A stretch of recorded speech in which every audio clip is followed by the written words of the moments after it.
So the first one on the list is Ari. Second one Okay. is Louis. Third is Vince. Fourth is Loaf. And fifth is Gentle. Yan. Para, yan. Yan. Para malinaw na. Okay?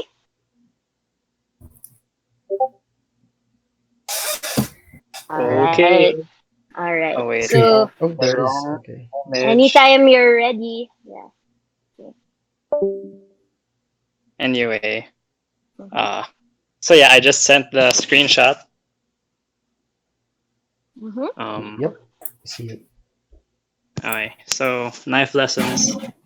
When I was a boy, my father taught me how to use a knife to shell a shrimp. Cut the legs out from under it, chop off the head, slide the blade into the abdomen, and remove it in one quick motion. That's all anyone's taught me of using knives. They don't teach those things in all boys' schools, not mine at least. At most, they teach you to fry eggs, hot dogs, or rice. No knives, just boiling oil. The scalding made quick studies of us.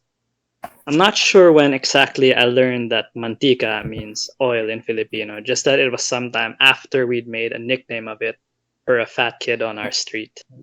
This is how boys seem to learn, I found myself explaining to a friend from a girls' school. You know that game where two people stick their hands out, palms together, then take turns trying to slap each other until one can't stand the pain? It's like that, but with every kind of pain. For example, fat jokes. If you're fat and you sit on a chair and it breaks, this happened to a friend of mine. The jokes don't stop till you get ripped or say something like, I don't make jokes about your acne. So they know how deep the words cut. As boys, we learn by hurting, so maybe it's good they didn't teach us about knives. Or so I think, until I cut myself while washing a knife. But when I said we learned by hurting, I didn't mean ourselves. Once the wound healed, I forgot the sharpness of that knife until later when I saw a scratch I'd left on the frying pan, where I'd used the same knife to cut some chicken skin. Just a small scratch, but still, I wish someone taught me about knives and the wounds tough skin can hide. Yay. Nice. Hi, that's all. Wow. Yeah. I like it. Can I start? Okay, so Nice. Okay. who wants to Like it. start? Okay, go. I Go like it. ahead. I like it. Mm-hmm. Okay.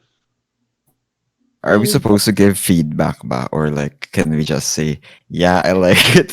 yeah, we can just say Stop there. very, very nice. I like the Yes. performance. I like the reading. If Yeah. you need time to read it again, to digest it, we'll give you some time and then we can talk about it. Yan. Kasi syempre medyo mahaba din kasi siya natula. Mm. No, Maybe we can also Mm-hmm. sorry. Maybe we can Mm-hmm. also like in Taratula, Sina Loaf and Sina Kael did suggested that I remember where after the reading we can talk a little bit, but if we have more, we can have space. We have time after everyone has read to talk more about the poems or use Yes. them Okay. as like Yes. springboard to talk about the craft. Okay. Yes, yes, of All right. course. Thank you. All right. Yeah. Thank you for that.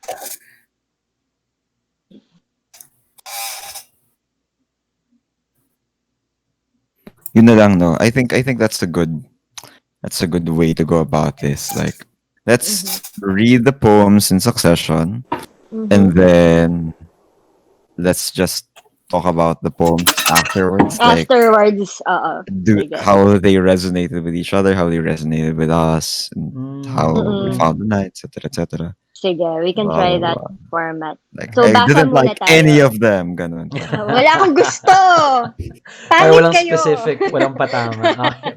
Walang patama. I mean, Sige, may sige. patama. Okay. So, all right. So yeah, I guess let's move Okay, on to so, Louis. Yeah. yeah, basa muna. Sige. Okay, thank you, Ari. Okay, sige, reading muna. So,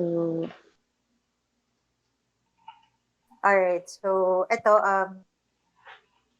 magkahiwalay lang yung screenshot, pero it's supposed to be, isang mm, tula na nagsasagutan. okay. Tayong dalawa ay kambal na tula, sinasambit-sambit sa magkahiwalay na lupa. Akala nila'y pinaghiwalay ng milyang dagat. Hindi nila alam na pinagdugtong na sugat. At kapag umapaw ang pangungulila, ang lunas nati buhayin ng gunita. Di lalaot tayo rin makikita, titig at yakap kapwa magtutugma. At pag nagdampi ang labi sa labi, mapapawi na rin ang luha at pag nagniig na ang tula sa tula, hahalik na ang makata sa makata. Isang araw, magagawa rin kitang itula. Ikaw na makata, susubukang iguhit sa bawat salita, sa pagitan ng mga bantas at pananda, ang mga awit ng puso kong payapa. Ibubulong sa banayad ng hayahay ang iyong pangalan. Tatangkaing isayaw ang iyong hiwaga, sa saliw ng tayutay at talinghaga. Ako'y maghahanda hanggang maging kaibigan ang tunog ng teklado at maging kaulayaw ang berso at tugma. Upang isang araw, ikaw ay aking itula, ikaw na Ayun po. Thank you, Louie. I like it. You're Thank you. welcome. We like it. Yay. Nice. Galing. Okay. All right. So Yay, following thank you. this new format, the next person can post their poem and then keep Okay. reading. Yeah. Okay. Let me post it.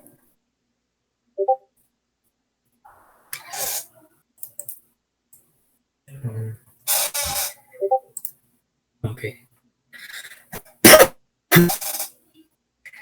Can you see it? Yes. All right. Okay. Fever. They begin with a gun. This is always the case. After all, a routine can mean to check our bodies for wounds, to conceive from these a fruit. This is not a miracle. Streets know heat from pools of blood. Our blood knows peace from the gutters.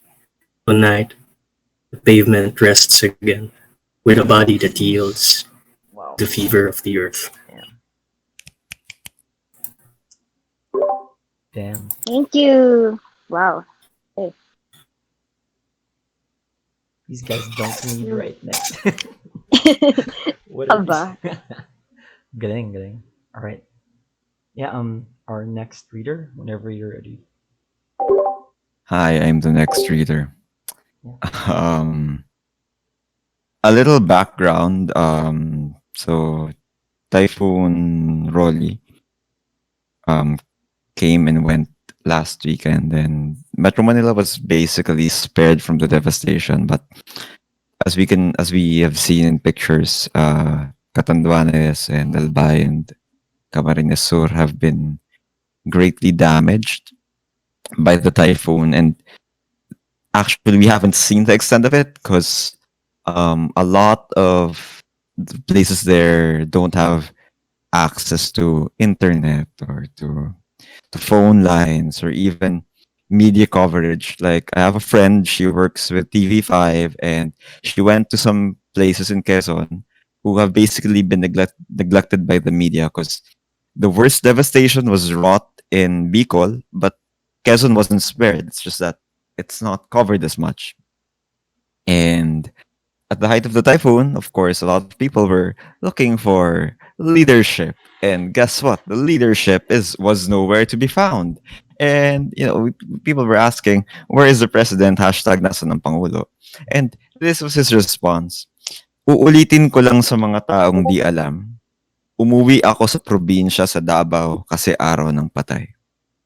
Yun yung araw na kasagsagan ng dumaan ng bagyo. Gusto ng iba, nandito talaga ako pagdating ng bagyo. Gusto nila salubungin ko yung bagyo. They want me to commit suicide also. Magpatay kayo ng isang kamag-anak para pagdating ng All Souls Day, nandun ka rin sa Lecheng Cementerio. Rodrigo Duterte.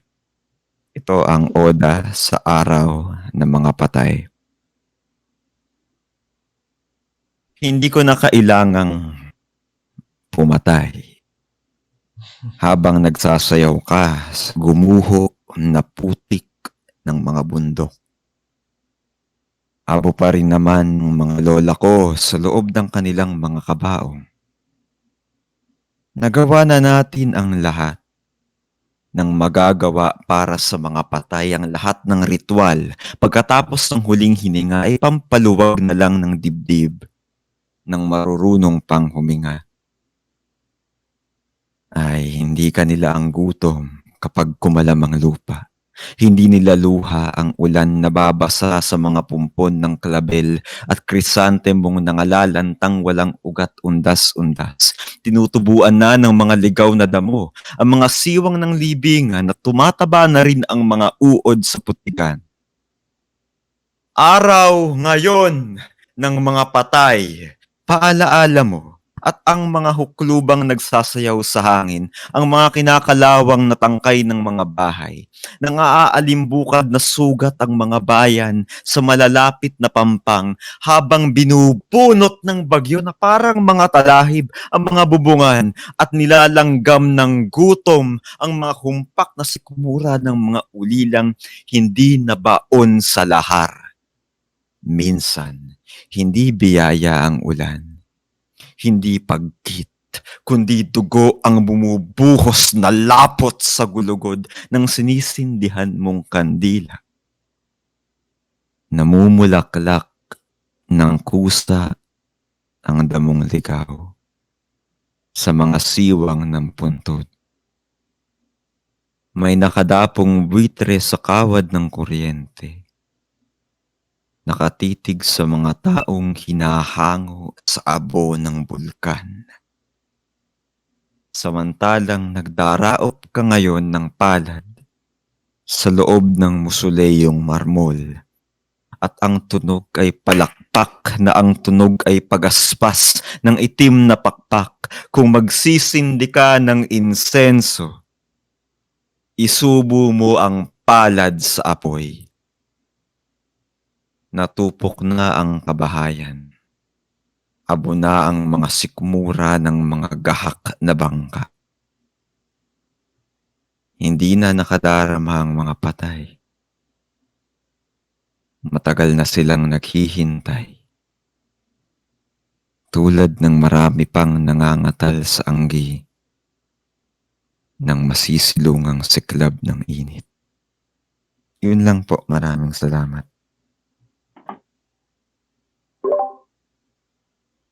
Kakakilabot. Nice, nice.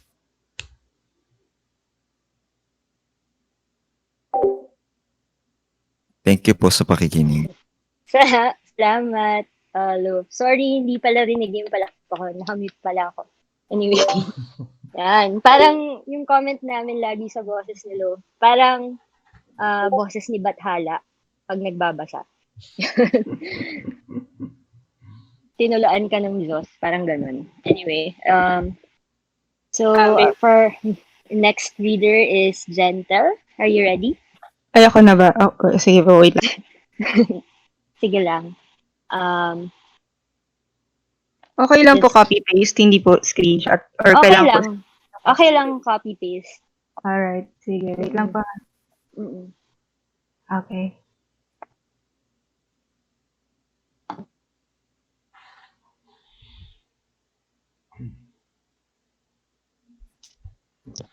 Dali po, kita niyo na. Ayan. Okay. Okay. Hala, okay, I'm nervous. Okay, wait lang po. It's been a while, I'm sorry. Mhm. Ang dagat ni San Miguel. Dagat na ako. Gusto kong lumangoy at magpatangay sa alon ng iyong katawan. At sa pagtangay mo sa akin ay malasahan ang alat ng iyong dagat na nasa pawis ng iyong balat at pagitan ng iyong mga binti. Gusto kong sumisid sa kailaliman ng iyong mga labi habang tuluyan mo akong nilulunod sa mga yakap. Ngunit, kailangan ko nang umahon sa katotohanan hindi na ikaw ang dagat na pwede kong languyin. Sa halip, sa dagat na lamang ni San Miguel ako'y lalangoy. Sa dagat ni San Miguel ay malalasahan ang alat at tamis sa kalagitnaan ng pait habang nagpapatangay sa mga alon ng limot sa sa dagat ni San Miguel ay sisisid sa kailaliman ng kanyang mga labi at magpapalunod sa kalasingan ng kanyang yakap. Ayon sa kasulatan, si San Miguel raw ay tagapagtanggol laban kay Satanas. Ngunit itong dagat ni San Miguel na aking nilalangoyan ay hinahagkan ang mga tulad kong anak ni Satanas. Nalangit ang handog sa aking pag-ahon mula sa kaniyang dagat. Dagat na ako. Dagat na dagat, buong maghapon. Ay, ang dagat lamang na aking nalalangoyan ngayon ay dagat na aking mga unat at nilalamon ako ng alon na aking kumot.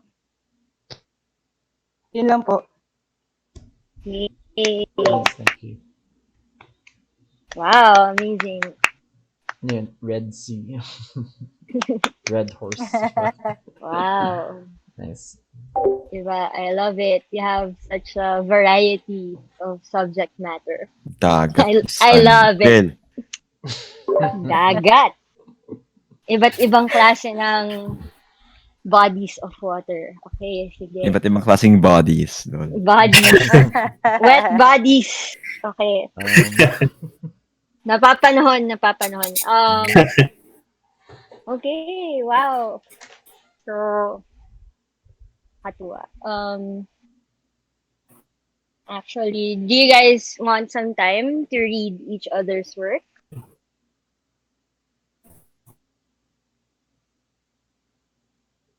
Or Siguro na like processing time. Oo, I'll give you probably mga 5 minutes after after the reading. I'm hungry. Why did I kain, say that kain ka out loud? kain ka muna, sir. Actually, we can eat. You can drink while we're discussing. Nasa bahay lang naman tayo. Kain lang, sige. Why did I say that out loud? Hindi, nakalimutan mo mag-mute? Nga eh. Ayan, sige. Okay. How do we go about this? Okay, sige. Feeling ko as a Wow. moderator, you should start Korean. Ay, nako, kailangan. Yeah! Kaya nga ako nag-organize. Ayoko ng tula. Pero sige, fine. Young. O kaya si Rafi. Pwede si Rafi. Wow. As a non-poet, Mapapasubo siya. wala akong masasabi. Kailangan ba poet para mag-comment? Di Oh, ito. naman na. Layman's, I don't know, POV. Ganda. Galing. Wala akong masabi. Wala akong masabi, guys. Parang, what?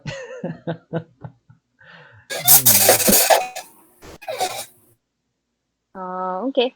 I guess, So I need some yeah, time. connection-wise, for me, personally, knife lessons. Kasi yung tatay ko, wala naman siyang tinuruan sa akin, so... Whoa! Hugot na. Ganun, No, I mean, bigla. yeah, Whoa, we're so- going there. Okay, sige. At least, tinuruan siya magbalat ng Manok. shrimp. Manok. Yeah. Abdomen. Nice. Okay. Yeah. So, knife lessons. yeah. Okay. I like... Okay. Okay. Tatahimik muna ako. Kaya na muna. Okay. Anyway, interesting yung knife lessons for me kasi kung saan-saan siya pumunta. Yeah, agree. I mean, I'm not saying na parang you can't do that in a poem. Actually, that's what makes it very interesting kasi it still organically coheres. It just jumps to one subject matter to another. So, Right. nag-umpisa siya tungkol sa tatay niya. So, first paragraph, you think, oh, is this a poem about daddy issues? That's just my thought. And then it goes to anyone taught me about using knives, tapos they don't teach those things to you at all boys schools, ganyan. Tapos napunta siya dun sa mantika. So okay, in Filipino. Tapos biglang so you have this idea na nag-aral siya sa all boys school. Tapos sa next na stanza niya, he's talking about a friend from a girls' school. Yun. So, it feels like parang this is the type of poem na yung trail of thought talaga ng writer, pinapakita dito. So, na-appreciate ko yun. It's very forward. It's also funny. So, it's that light kind of poem. I actually want to read it again kasi parang I want to like figure out maybe ano yung naging inspiration for creating something like this. Parang how you make so many disparate elements work together. I guess through um not necessarily narrative but through the voice of the speaker. Yeah, I agree. Yun, 'di ba? Yeah. Yun. Kasi it's talking about experience and how he relates his experience to his ideas of yun, his father using a knife or cooking, ganyan. And towards the end, sabi niya, or so I think until I cut myself while washing a knife. So bumalik ulit siya sa knife. But when I said we learned by hurting, I didn't mean ourselves. Once the wound healed, I forgot the sharpness of that knife. Ano siya, biglang nag-turn. It was a light and fun poem. I like it. May limerick sort of sound siya for me. And then, biglang may ganun. May ganun at, I think some sort of insight. I guess. I want to read it a bit more. But I appreciate it. I like it. I didn't see that coming. Yung ganong turn of phrase. Yeah. So, who Oh, would well, like to add to Nagustuhan ko that? na. Mm-mm. may Ako, add ako. Ay, go, sige. go. Sige, Ikaw go, una go, ka go. na, una ka na. Oo. Just to follow on what Corinne said na kumbaga dinala niya tayo sa iba-ibang sitwasyon. I personally like na yung introduction ng tula is a knife na although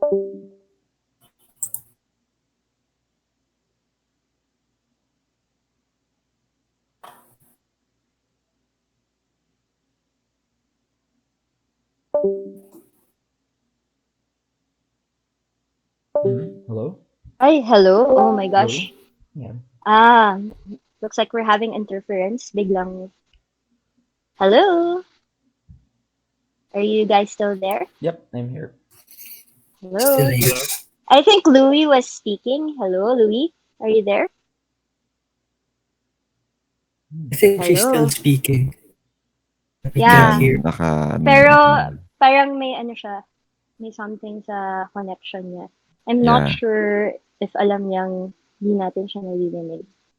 Hello? Narinig kaya niya tayo? Maybe try typing it. Yeah. Wait, sige. Hey Lou,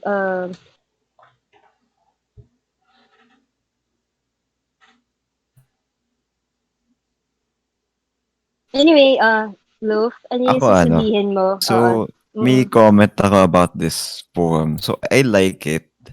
And I like the conversational tone Yes. na parang nagkukwento talaga siya na parang pag binabasa mo, kinukwentuhan ka ng kaibigan mo ganun na walang pretension. Kasi parang recently, Mm-mm. I've been hanging out, I've been discussing poetry too much with people who take put a lot of premium on the power line. And when I was reading this, it doesn't rely on that. It doesn't rely on that. Yes. On the existence of a striking line or the existence of one striking line after another to drive the poem forward, but rather it relies on the voice, on the Yes. crafting on the voice of a persona that is able to relate these anecdotes from youth, no, and the tone is believable. I feel like maganda yung use ng punctuations, yung cadence nung delivery. Like, ayun know, when I was a boy, my father taught me how to use a knife to shell a shrimp. Period. Cut the legs out from under it. Chop off the head. So, like, the poem is able to give you the proper beats in order for you to appreciate the story in the tone that it tries to deliver it. And I also like the way it meanders. No, parang okay, it's about Mm-mm. cooking, and then suddenly it's about boys' school, and it's suddenly about violence Bullying. and Yeah, bullying, bullying. Yeah. Yeah. and it all Mm-mm. goes back like in a full circle in the end. That okay, everything's tied together, and I have a thing for that kind of writing, not just poetry, but that Mm-mm. kind of writing. So this Style. is a really good poem. And well, I know Ari, and actually parang I know the people he's talking about here, including Eh, the may ganun Name drop. subtext. so Di may namin alam ganong yun ah. Charot. Di namin alam so yun may ah. ganong parang ano ba, non-objective reading ganon. So But it does sound like something from high school, yung environment, yung bullying environment ng boys. The thing was, I came from an all-girls school. When my brother came from an all-boys school, every time madadaanan ko sila, grabe yung pangangansyaw nila. As in, super, to a point na parang psychologically torture siya. I don't know. yeah, yeah, It's iba kasi sa all girls school. Pero grabe din yung there's also some form of violence ganyan. So to like articulate it this way na parang he just sort of parang in passing lang pero alam mo mabigat yun. That's how it seemed to me. Parang na-normalize during those years. It sounded like it came from a person who went through that na parang araw na lang na ginawa ng Diyos ganito yung environment. That it's like that but with every kind of pain. May yeah. gravitas tuwing alam mo yun, it just sounds light but it's actually very serious. So, yun. I like this poem. Wow. Oh, let's give a Mm-mm. chance to Louis again. Yeah, Next kasi kanina naputol si nawala. Louie. Louie, can you Oh, okay. Oh, yep. can you Oo nga, repeat hindi what ko you were kayo biglang saying? Sorry. narinig. Oo, biglang nawala. Go on. Sige. Mm-mm. Saan ba ako natapos? Mm-mm. What was I saying? Na Mm-mm. na ang ganda niya, like what Corinne was saying, 'di ba, na somehow reminiscent yung tula. It's a very light way to approach something na actually can be a heavy experience for people who went through that phase, parang ganun. I was saying kanina na yung yung pagdadala sa atin dun sa tula sa iba't ibang sitwasyon. Very active yung hindi lang images yung pinresent niya kundi active situations na you can almost see it happening habang binabasa niya yung tula, no, na although ako personally, although hindi exact same yung experiences in high school and everything, it takes you back sa mga ibang instances na somehow similar to that. And even though pag tinignan mo yung text niya na mahaba while he was reading it kanina, since very light nga yung approach niya to what he was saying, hindi mo namamalaya na mahaba na pala yung binabasa niya kasi every time na dadalhin ka niya sa isang bagong image, buhay yung image na yon, yung sitwasyon na sinasabi niya. Yun nga yung from pagbabalat ng hipon to that upuan na nasira, and then back to the person na nagugas ng knives. Ayun, ang ganda niya. Thank you for sharing your poem with Yeah. us. Yeah, ang ganda rin, no? Ang apt ng title. At parang, Yes. with just this one metaphor, knife, ang daming experiences and ang daming insights. So, wow, that's amazing. It's amazing for me na, yeah, parang nagagawa siya ng ganitong voice, yung pag-focus dun sa persona and experience. So, parang how the stanzas were grouped. Kasi maybe if this were like continuous, sabi mo nga, 'di ba, parang hindi siya mahirap pakinggan, parang habang binabasa niya, parang nakikita mo parang maybe if it were like a different poem, baka mahirap sundan. Pero hindi tayo Yeah. nahirapan sundan. Actually, ang ganda ng parang nagkakwento siya. In a way, Yes. parang It's ganon. well cut. Yeah. Parang yung sakto lang yung thought. Yeah, sakto lang yung thought for a situation tapos mag-move on na siya tapos it has this meandering conversational tone. Yeah.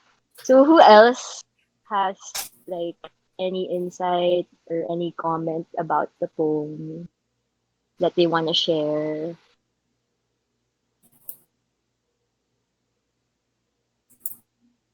Hello. Yeah. Do you want to add or do you have favorite lines? Kasi sinabi ni Loaf kanina, it doesn't necessarily have power lines. Yeah, it doesn't. Pero I find myself having I favorite. didn't say it doesn't have. I said it doesn't rely. It doesn't Ooh. rely. Sorry. Drunk. Sorry. I misquoted you. I misquoted you. It doesn't rely.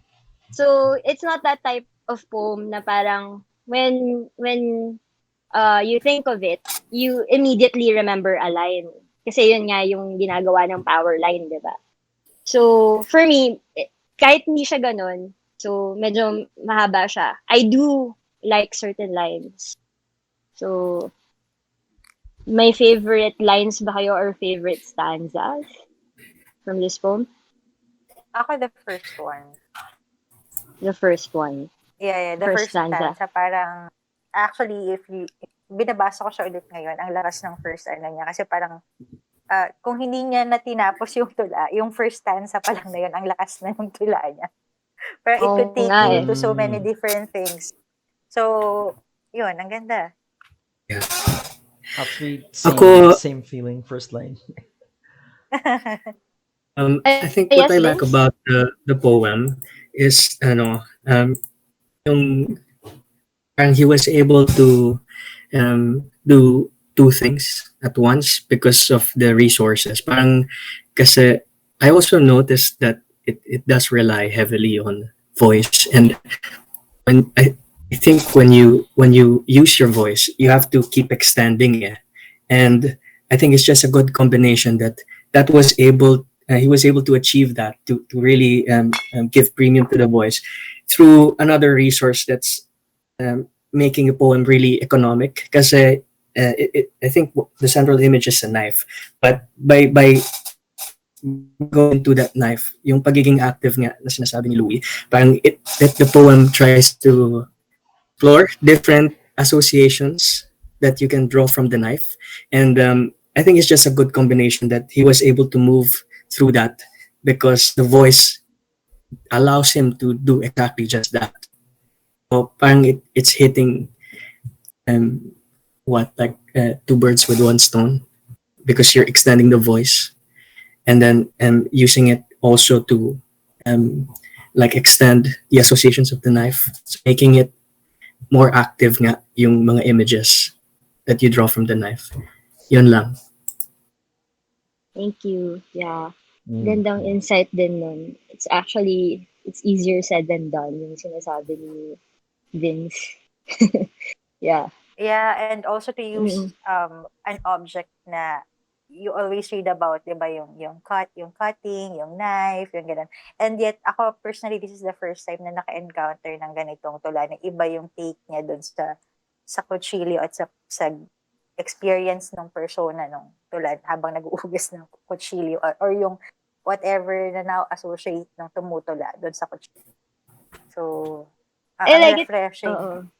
Kasi very particular talaga yung yung dinedescribe niya experience. So, parang it's something na you can't necessarily replicate or parang if you really had a unique experience like that or a unique thought like that, nalagay niya dito eh. So, voice nga. Yun. It's a unique voice. Parang ganun. So, hard to explain, not very articulate about it. Pero, yeah. Who else wants to say something about the poem? Hello po. Narinig Yes, ko. hello. Hi. Yes, hello. Hello, yeah. What I also like about the poem is that, yung central character ng tulaan niya ay yung knife. Pero actually, he also talked about the whole process of cooking. Inuna lang niya yung inuna lang niya yung chop of the head, cut out the legs and all that. Pero pagdating sa sabi, the same knife to cut some chicken skin. Sana ba yun? Yun, basta ang na-gather ko is parang yung buong process ng pagluluto. Kasi, lalo na sa ending, I saw a scratch I left on the frying pan where I used the same knife to cut some chicken skin. Just a small scratch, but still, I wish, parang, um, when you're being bullied, it's like, yung feeling na lagi kang niluluto. Lagi kang, chinap-chop ka lang gigisain mo Sunog. ka. Oo, gigisa Susunugin ka. mo ka. Oo. So Literal. parang, Oo. yes Yeah. po, at na parang, okay, these bullies, they don't Mm-mm. really stop until durog na yung pagkatao mo to the point. Wala ka na lang may Yeah. laban. To, That's an na, interesting reading. Yeah. yes, Mm-mm. that to the point na they, I don't know kung parang, so after kang lutuin, kakainin ka pa, like fresh meat, in a dinner. Ihahain Nag-digest ka pa. Oh my God. mo, ihahain ka pa sa mundong sakim. Right. Tapos, excuse my language, i-jebs ka pa sa toilet. So, ganun na, Yeah. alam mo yun, parang, Yung, ang trigger point lang talaga yung knife. So, yeah, it's not Yeah. just so, ayun, what I also liked about it didn't just touch on the knife, it touched on how, paano ka hinahain sa cruel world. Kung meron mang, parang, are you like, hinahain ka ba sa mga Diyos kung if you believe in polytheistic or if you're a polytheistic person na you believe na maraming Diyos sa heavens na parang it's as if ikaw yung ihahain. Parang ganun sa kanila.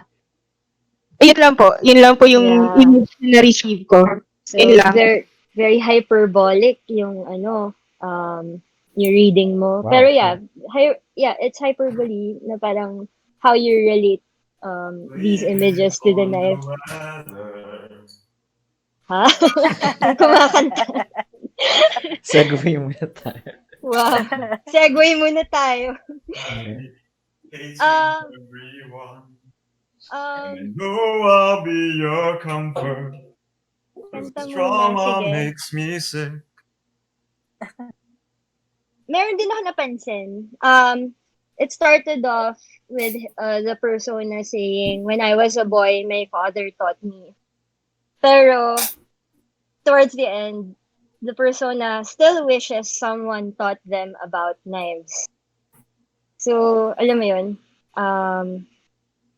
it's kind of saying na there's this literal teaching you how to use a knife. Pero um, yung, I guess, the figurative way of putting it, yung mga bagay na nakakasakit sa'yo, sa the persona saying na he wishes someone taught him about things that could hurt him, like not just physically, like emotionally, yun, about knives and woods tough skin can hide, yung mga ganun. Parang, I guess yung father figure sa tulang ito is not that kind of father figure. Hindi siya, you can't talk to him about emotional things. Yun. About physical things, about cutting knife. Yun yung nakuha ko rin. That's like another reading I got from this. So it's very rich, ano? Ang dami nating... Wow. Okay. Oh, kailangan na raw mauna ni Doc Loaf. Hello, Loaf? Yeah, of course. Yeah, I'm here. Yes. Would you like us to discuss your poem next, or do you really have to go I right have to away go. now? I have to go. I'm dying. Oh, yeah. Get Get some yeah, rest. Pahinga ka muna, dude. Pero salamat for joining. Join Thank us again you. next time. Yes, Thank thanks so you. much. Enjoy the night, Okay. guys. Enjoy Bye. sleeping. Thanks for joining Bye-bye. us. Yeah. Bye. Good night. Good night. We'll talk about Okay. you pa din after. Yeah, Uh, we'll talk about you pa We'll rin. discuss at Pero, home. Yeah, good night. next Bye-bye. time, Alright. sama ka. Yeah. Bye-bye. Bye. Good night. Bye. Good night. Okay, so, I guess it's about, dami na nating napag-usapan. Can we ask Ari hello, Ari? Can we ask Ari to say something about the poem? If they Or, want to. Or, yeah. if, I mean, He like, wants to. ano ba, parang, tama ba yung pagbasa namin ng tula mo? You can say, you don't have to, like, agree with everything we said, or what. Pero, we'd like to know, ano ba yung inspirasyon ng tulang sinulat mo? Yeah, Oh, or also okay. maybe the writing Mm-mm. process. Yeah, your writing process, when you set out to do this, what was on your mind? All right. How do I start this? Well, first off, I guess I it's not like I can say like, a reading's wrong or right or whatever. All that about the author is dead, so the reader may live. Yeah. Okay. Ouch. As for how it came about, the last image is actually where it started from. So I wrote this while I was taking my master's overseas. So it's like, oh yeah, first time I have to like do everything pretty much on my own, including cooking. So I made those two dumb mistakes in like the span of 1 week, which was I was washing a knife and I cut myself on it.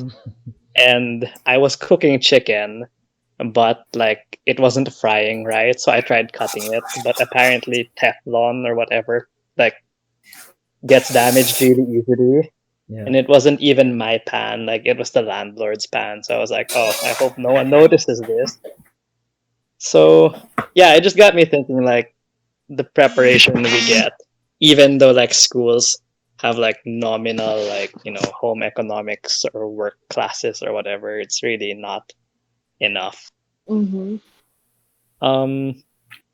So yeah, I was having like a lot of conversations with various friends about experiences from before, unpacking all of that, all of the experience of adolescence, and also noting that from like how the kinds of things my friends were and are still going through now, which is pretty much undoing all the conditioning we got from high school. It made me reflect on All the things like damage. this.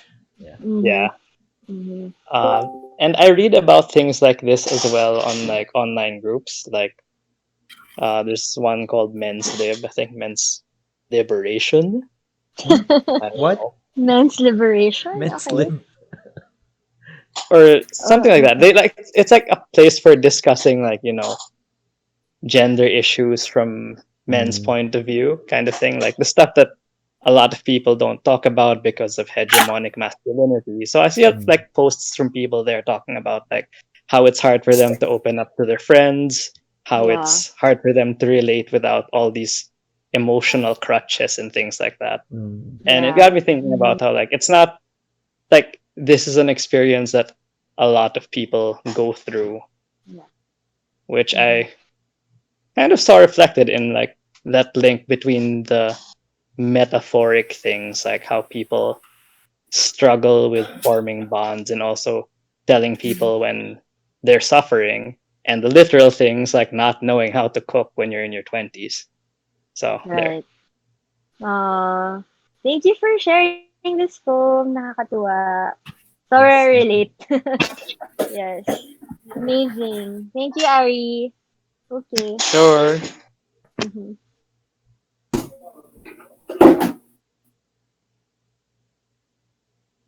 So for the next poem, sino ba yung susunod? The next one is Louie. Yes. All right. Ano pala, Louie? Ano yung title ng tula mo? Actually, hindi ko pa yata ito nabibigyan ng title. Wala pa Parang I wala wrote pa this talaga siyang 20, title. Mm-mm. yeah. It's parang magkahiwalay ko siyang sinulat, and then I didn't realize na nagsasagutan yung dalawang parts until much later on. I think I wrote this 2015 or 2014 pa. Okay.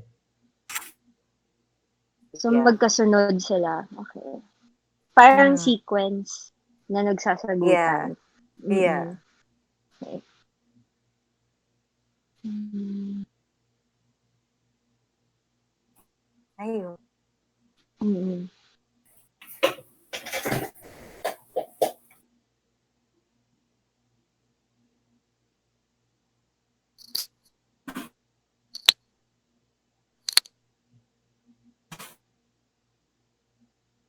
Binabasa ko lang siya ulit. Wait lang. Mm-mm. No Yes, just give us pressure. time to It's been read a it while. again. It's been a Also, while. it sounds really personal. So, Yeah, it was very personal at that time. Not anymore. well, Actually, it was fun reading back kasi naghahanap ako kanina ng what might be a good poem to read. So nakakatuwa lang na like your personal experience of reading back old things that you wrote. Parang talaga yung pala yun. Parang may ganun siyang dating may personally. realization ka. So, nakita mo, like, mag-partner to lang to. Like, sequence. Yeah. So, yung... Siyempre, nagkikringe ka din. Parang, what are you thinking? I know, right? I know, right? The first one, it does sound like it's close to the event. So obviously, this is... Sorry English ako mag-comment. Ay, okay lang. Hindi rin Taglish yun. You are the person na is speaking to a beloved. Tayong dalawa ay kambal na tula. And it hints at a kind of separation. Di lalaot tayo rin magkikita. So they are not together.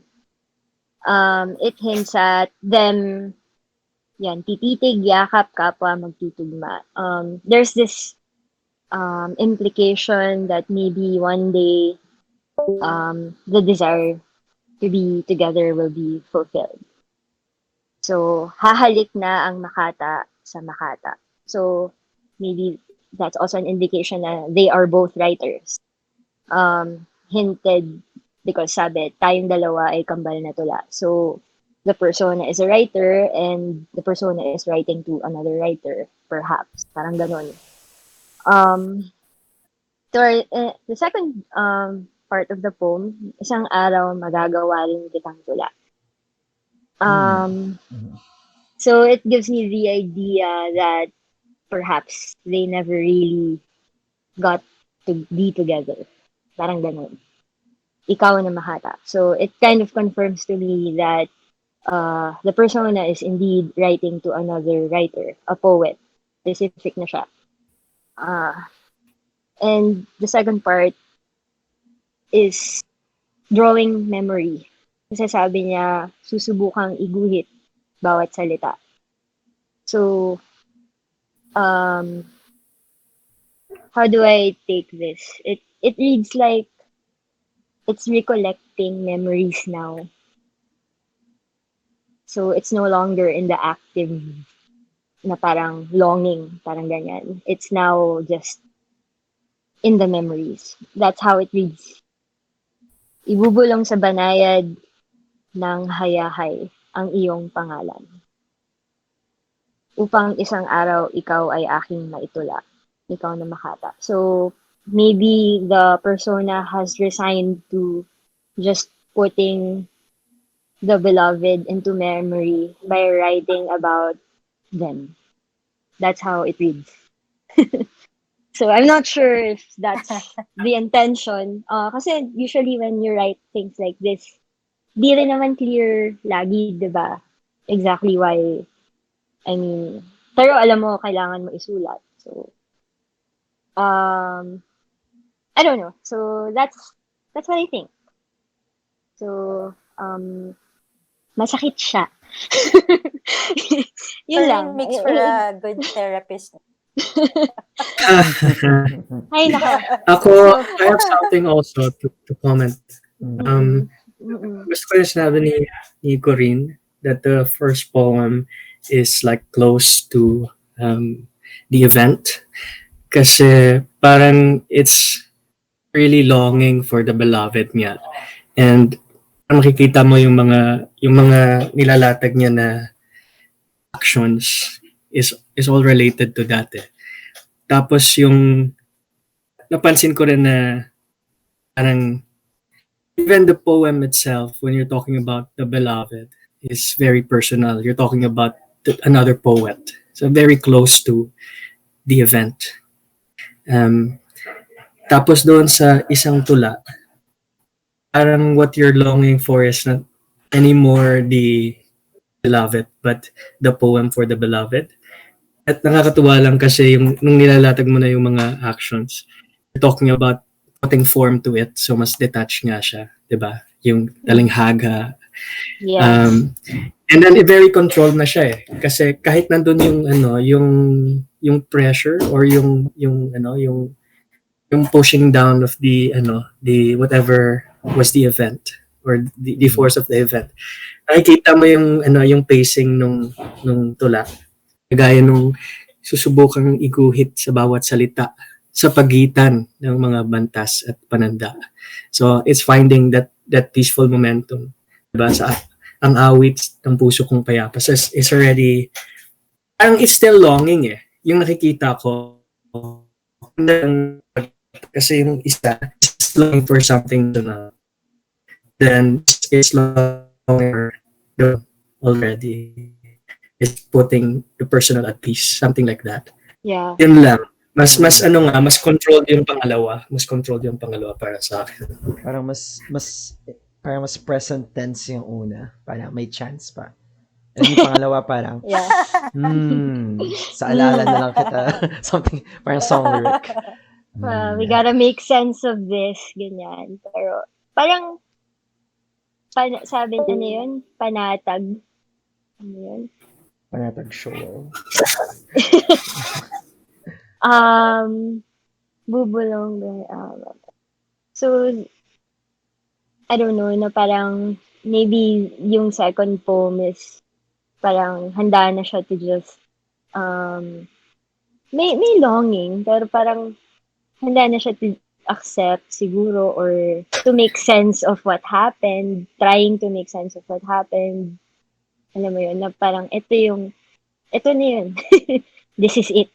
So, Yeah. puso kong payap, awit ng puso kong, parang yun, Yeah. siguro may sort of acceptance na yung persona. Oo.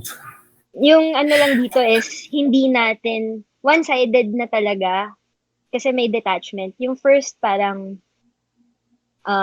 may ano pa eh. May alam nahanap mo, ng iba sa second poem. ay! May nahanap na, Hala? wala, that's not in the text, Char. Si Louie lang makakasagot niyan, Char. Ayun, anyone else want to comment on these two poems? Can I comment another thing? Mm-hmm. Ay, sorry. Chantel. Sige, kayo na muna po. Okay lang. Kayo na muna po. Okay lang. Okay. Okay. Yung sinasabi ko, I just remembered an insight nung huling workshop na sinamahan ko, inattendan ko, yung Taratula. I think we had a discussion about the lyrical mode. Kasi when you're writing a lyric, diba, it's using the I. It's grounded on the persona I, and you're talking about someone. And I think the lyrical mode itself, para siyang objective correlative ng tula eh. Kasi nakikita mo yung presence ng writer at saka writing mismo dun sa tulang ito. So, pag tinignan mo, yung napansin ko lang dun, before I go to the poem, naalala ko yung sinabi ni Kael about the lyrical form. Yung yung lyrical form is not just writing for the other, or parang writing in longing for the other. May sinabi siyang parang definition ng lyrical na mas malakas na parang you're writing, you're constructing the other as you're writing the lyrical in a lyrical mode despite the other not being there. And kung titignan mo yung tula, parang siyang parang niyang nilalatag yung first definition ng lyrical na you're just constructing the other. Tapos yung pangalawa, parang you're constructing the other despite the other not being there anymore. Na mas malakas kasi doon sa first one makikita mo na nandun pa yung persona Kaya nga yung huli, 'di ba? Makata pa rin yung parang nag-ground doon sa tula sa huli. Is really the other is still there. Pero doon sa sa pangalawa, you're not really longing for the other. You're longing for the poem itself. And makikita mo rin yun dun sa organization ng tula. Mas controlled na siya. So parang nakatuwa lang yung irony na you're longing for the poem, but the longing is the poem. Ouch. Right. Pero maganda kasi yung insight na yun kasi hindi mo yun nanaising tulain kung hindi siya worth it. Kung hindi siya, if it's not a beautiful memory or experience, you wouldn't long for that poem. Parang it shows that yung Makata, ano talaga, parang yun yung ninanais niya na makuha from this experience. This, gusto niya maisulat to give, I guess, give what the experience deserves in writing. Parang ganun yung dating sa akin. So, yun. Yeah. This really is like free therapy. Thank you. Yeah. Oh my God. Yeah, it is. Talaga ba? Hindi, joke lang. Oh, what do you have anything to say, to Favorite share lines, about favorite this lines. poem? Favorite si- lines, guys? Si, Mm-mm. wasn't Ay, si Gentle. si Gentle pa. Gentle. Well, ano po yung Yeah. sasabihin nyo Hello. tungkol sa tula? Hello, yes? Hello, Mm-mm. ako naman parang, yeah, it's the same person, but I feel like the other person kind of grew apart. Kasi, for example, tayong dalawa ay kambal na tula. Parang, dun sa first poem, she's talking about how similar and how bonded they are. Akala nila yung pinaghiwalay ng milyang dagat. Hindi nila alam na pinagdugtong na sugat. At kapag umaapaw ang pangulila, ang lunas nating buhay na gumita. Di lala tayo rin magkikita, titikit ay yakap kapag magtutugma. So, I think from the first one, I feel that they're very much the same person. And then pagdating sa pangalawa, the other one just kind of, I think, grew out of whatever. Yun pa you grew out of whatever. And then, isang araw, magagawa rin kitang tula. So parang, okay, you changed, but I'm willing to accept that change we went yes. through. Yeah. Yes! I Nice. love it! Notice, I just noticed, I don't know if I'm overthinking this lang ha. I noticed sa first tula, dikit-dikit, tayong dalawa ay kambal na tula. Yeah. Oh, format. And pagdating sa second format, May spaces na. may spaces na siya. So, pagdating doon na parang, I'm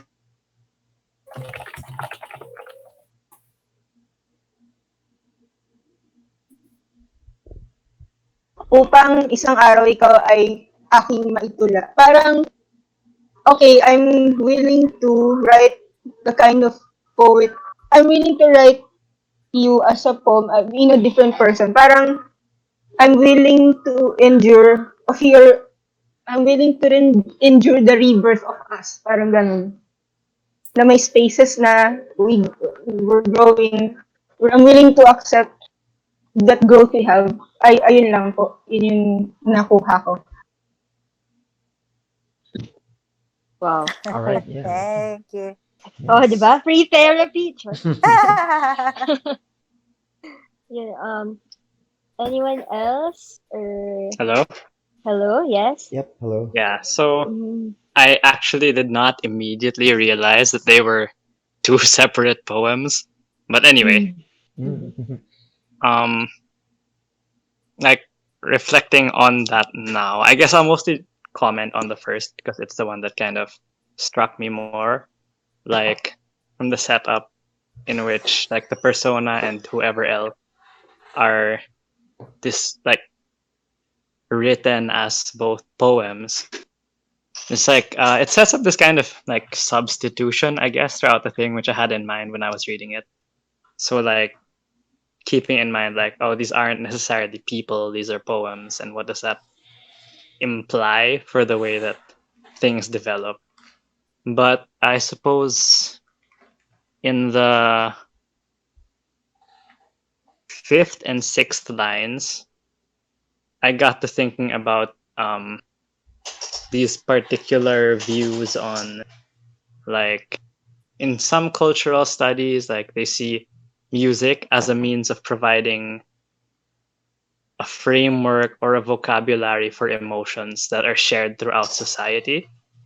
So the idea of like two people being each a poem unto themselves in this sense is like I got the sense of the persona saying being in a sense like comforted by the notion that they can contribute to this shared vocabulary because like they've found their their own feelings, their own thoughts expressed in a poem before that speaks to them, hence identifying with it as a twin, and now they can relate to that. So in that sense, um, what Right. emerged in my reading was like they're no like even as the persona is talking about um, personal interactions in the last five or six five lines, like these are not the people themselves, but the poems that they're circulating in like the societal milieu or consciousness. But in that sense, like it also leaves me with this sense of vagueness because the language at this, on the other hand, still seems to be very much like yearning for the actual personal connection, as if like interacting on the level of poems wasn't Mm. enough, despite Mm-hmm. saying that, yeah, I am a poem, you are a poem, we will interact, but still in the language of the way people interact rather than in the language of the way poems would. Yeah, Nice. that's about it. Ah. Beautifully said. Ganda. I like Actually, that yeah. reading. Actually, Wow, nung, societal. yeah, parang kwento na ini-imagine ko eh, parang two people, separate, and yet together. What? Yun nga, Through parang poetry. I don't know. nag-uusap sila through their published works. Char. O, di Whoa. ba? Nag-uusap sila, nagsasagutan yung libro nila, parang gano'n. Yun yung at least sa reading ni Ari, that's how it strikes me. And yung, ang ganda nga, parang, so personification, no, pero reverse personification, kasi tao na ginawa niyang tula, right?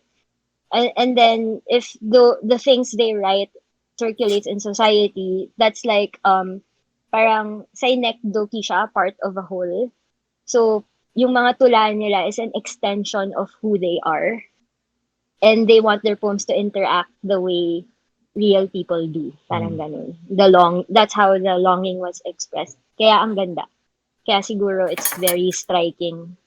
And maybe that's also how we know na there's may detachment dun sa second na tula, kasi yun, may naiba dun sa tono.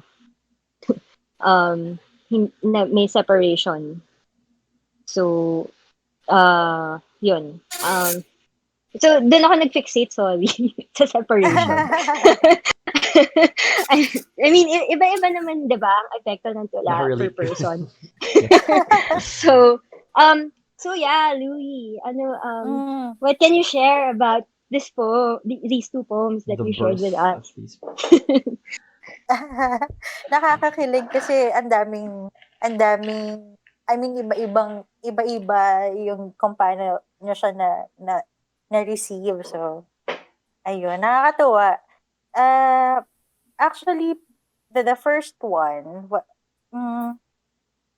paano ba? Parang it's not about a specific person. Parang the I wrote this because diba sometimes there are parang meetings or whether it's with people or experiences or situations that you wish you could parang immortalize it into something na you can always go back to, whether it's like a photograph or a song or whatever.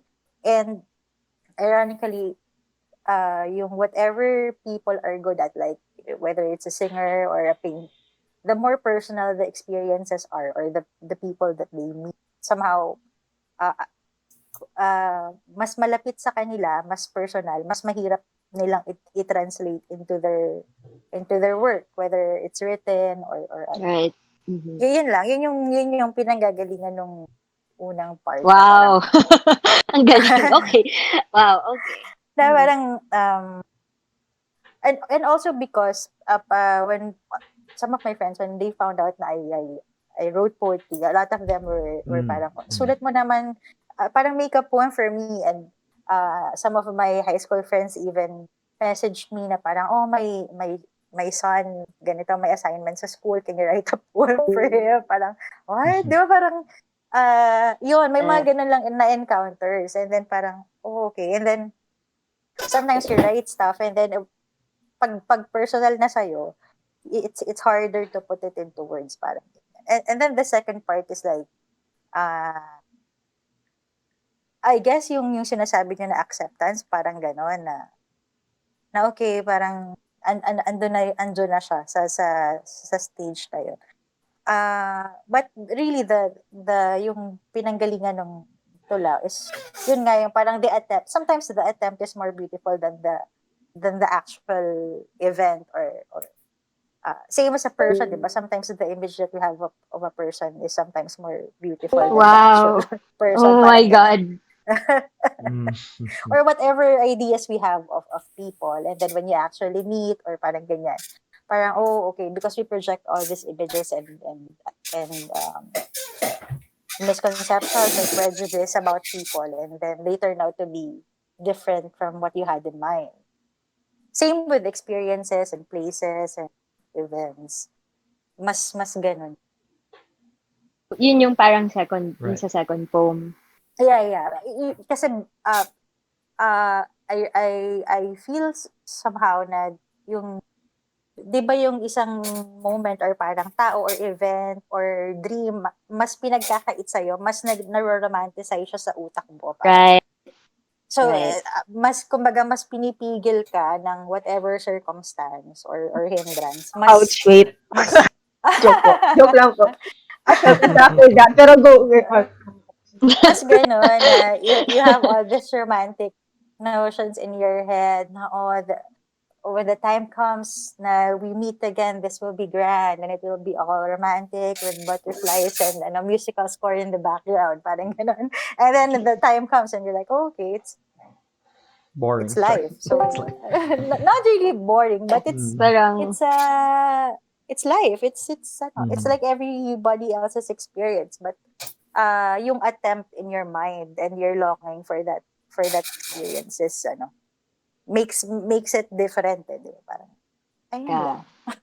Okay. But thank you. Thank I you. especially like yung comment ni Aris na in some societies, because I read that somewhere too na parang in some societies before the colonizers came, parang ganyan,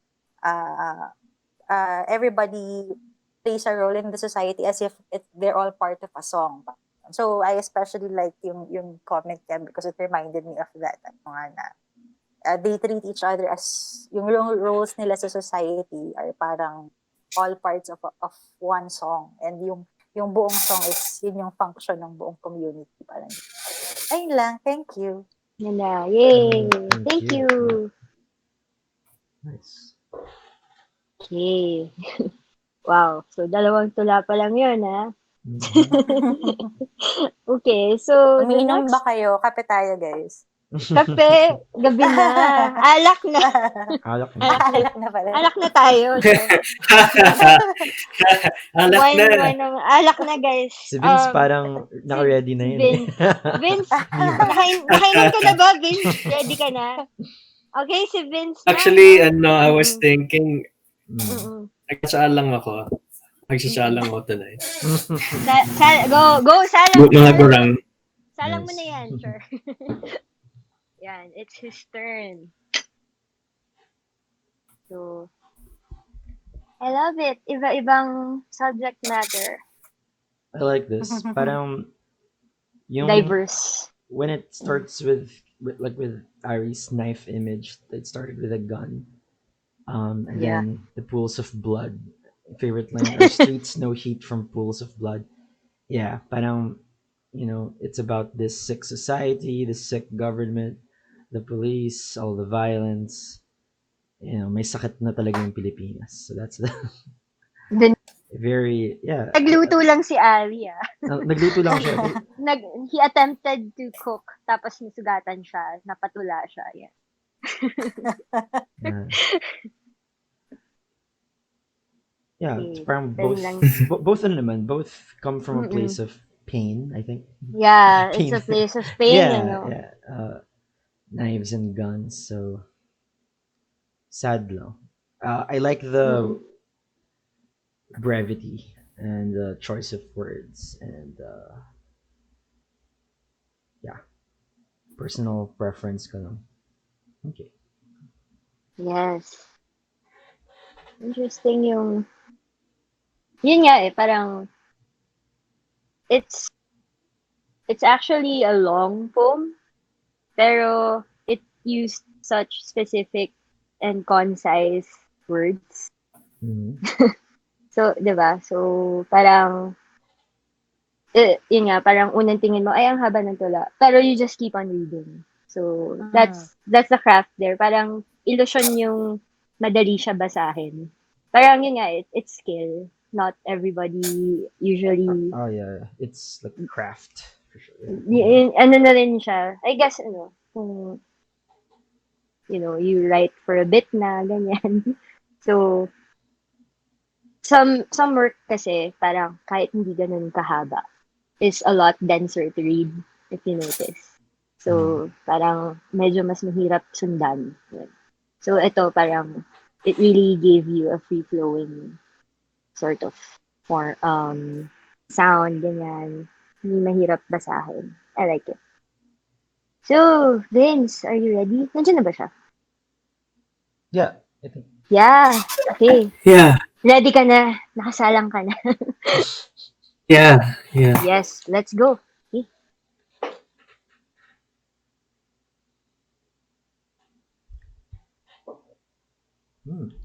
Okay.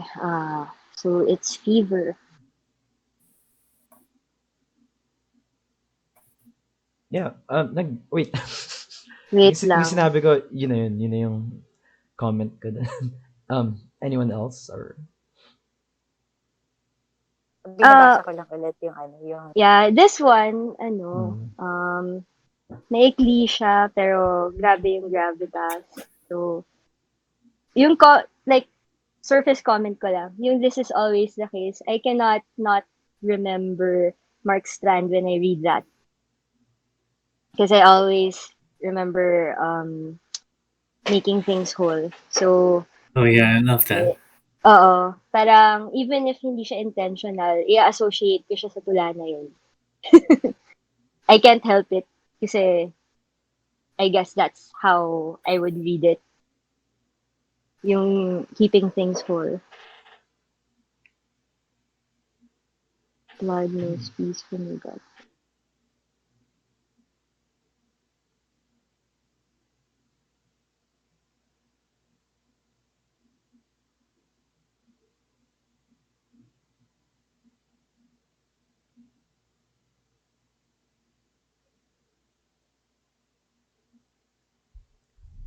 Ito, meron siyang tone. The tone is, it has this solemn but creepy tone.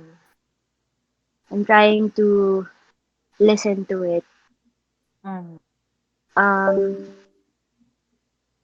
alam mo yung tahimik, pero tahimik siya, pero there's the images are actually very violent. You know Mm. that tension na um it feels as if you're watching this from far away and you're trying to hide. Parang as a reader, parang because the scene is very violent. Imagine there's a gun and then bodies for wounds.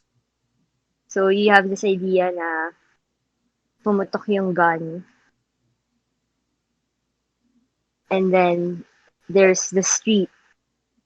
So this is a public area and then there's blood. How does this make the reader feel? So I have this sense of urgency not to be seen. I don't want to be in a place like this. But at the same time, I'm confined in a space like this, in a public space like this. Parang you're taken suddenly. Parang it just happens right before you and you have no choice because it's there. So there's a body that yields to the fever of the earth. Parang may shock factor siya for me na parang it gives me the scene at night na parang naglalakad ka and then suddenly may narinig ka, may nagbaril and nakita mo, ayan, may nakagulantang ng katawan dyan sa gilid. Yan. So, and what thoughts exactly do you have when something like that transpires, right? Yun. So, any other thoughts from you guys? How did you read this? How did this strike you? Hmm. I like how yung Especially, sige, go. sige, Go sige. Go, lang. go, go. Sige. Short lang naman. Parang um, it's something na you might see in a dark graphic novel na cut per panel. Parang in a Batman or Punisher graphic novel. And Mm. syempre I mean that as a compliment. Like a dark story arc and you know um, vigilantes, guns, dead people. Tapos parang and the way these stories go, you have a sick world, a sick society, and then you're kind of looking for a savior. So I like how Corin, you saw it as a scene na ikaw yung parang witness halos. Ikaw yung kapitbahay na Mm. nakita ng bangkay, parang ganun. So, yeah. Yeah. So to kind of answer your question to your reaction in a way, um, um, how do you feel after? Parang me, I would feel like, who's going to save us? Parang ganun. Nasa na si Batman? Yun lang. Parang savior, no? Parang, yun din, parang interesting yung line dito. Yeah, parang when you hear or feel something like that, the routine can mean, sabi niya dito, to check our bodies for wounds. Yung kahit malayo ka, may narinig kang putok ng baril. If you're in an area like that, the possibility na baka ikaw yung matamaan is very real. So, it puts you there. Ano siya, parang, yun nga, shock factor siya for me. How do you, um, yung interesting sa akin dito, di ba, you heard like a gun, wala, parang, ang immediate reaction usually may sumisigaw, someone screaming for help. But this poem is very silent. I guess that's where the tension is coming from me. Parang there's this dead calm thing going on in how this scene is painted for me. It's like muffled yung sound ng call for help. There's a sort of silencing. Hindi siya overtly um, pinakita in the writing. Right. Pero maririnig mo siya dun sa how it was written. Yun. So, it just described the scene. I can imagine, Mhm. syempre, maraming sumisigaw, for sure. Pero for some reason, in this poem, yung pinaka narinig mo was the gun. And that's it. Yun yung pinaka, where are the people? Parang it's like, everyone's dead. Or everyone's afraid. Yeah. Everyone saw what happened and then they just, you know, scuttled off somewhere and hid themselves because they're afraid na baka maybe they would be next. Yun. And it's Parang, interesting, di ba? mhm. Ang ikli lang niya eh. Such a short poem. Yun. It's like ang dating niya sa akin, parang, yun nga, parang you imagine a dark city na everything's in chaos, ganyan. I especially like the line na, tonight the pavement rests again. Parang, I can imagine, parang, following that Batman, parang I can imagine Batman Man, saying it while watching over Gotham. Parang, tonight the pavement rests again. Parang just waiting for something worse to happen. Parang ganun. On the cusp of vigilante. something. Yeah. Yeah. Or parang, sa sobrang ingay nung nangyayari, yung persona nung tumutula is yun nga yung sinasabi kanina na parang witness siya to all of this happening. And the way na nilatag yung line sa bandang dulo na tonight the pavement rests again, hindi mo um, either, parang nakikita ko sa kanya either yung persona ng tula ay resigned ba yung feeling niya na tonight the pavement rests again, or parang he's just waiting for something worse to happen, or yung tension niya is maikli siya na parang parang may sasabihin sa iyo yung tula na mangyayari pang mas malala, and then Yeah. hindi niya tinuloy. Para siyang nagkukwento na something worse is gonna happen, and yet hindi niya itinuloy yung kwento na yon. Parang ganun. So ako ang immediate ko, so what happened after, parang ganun.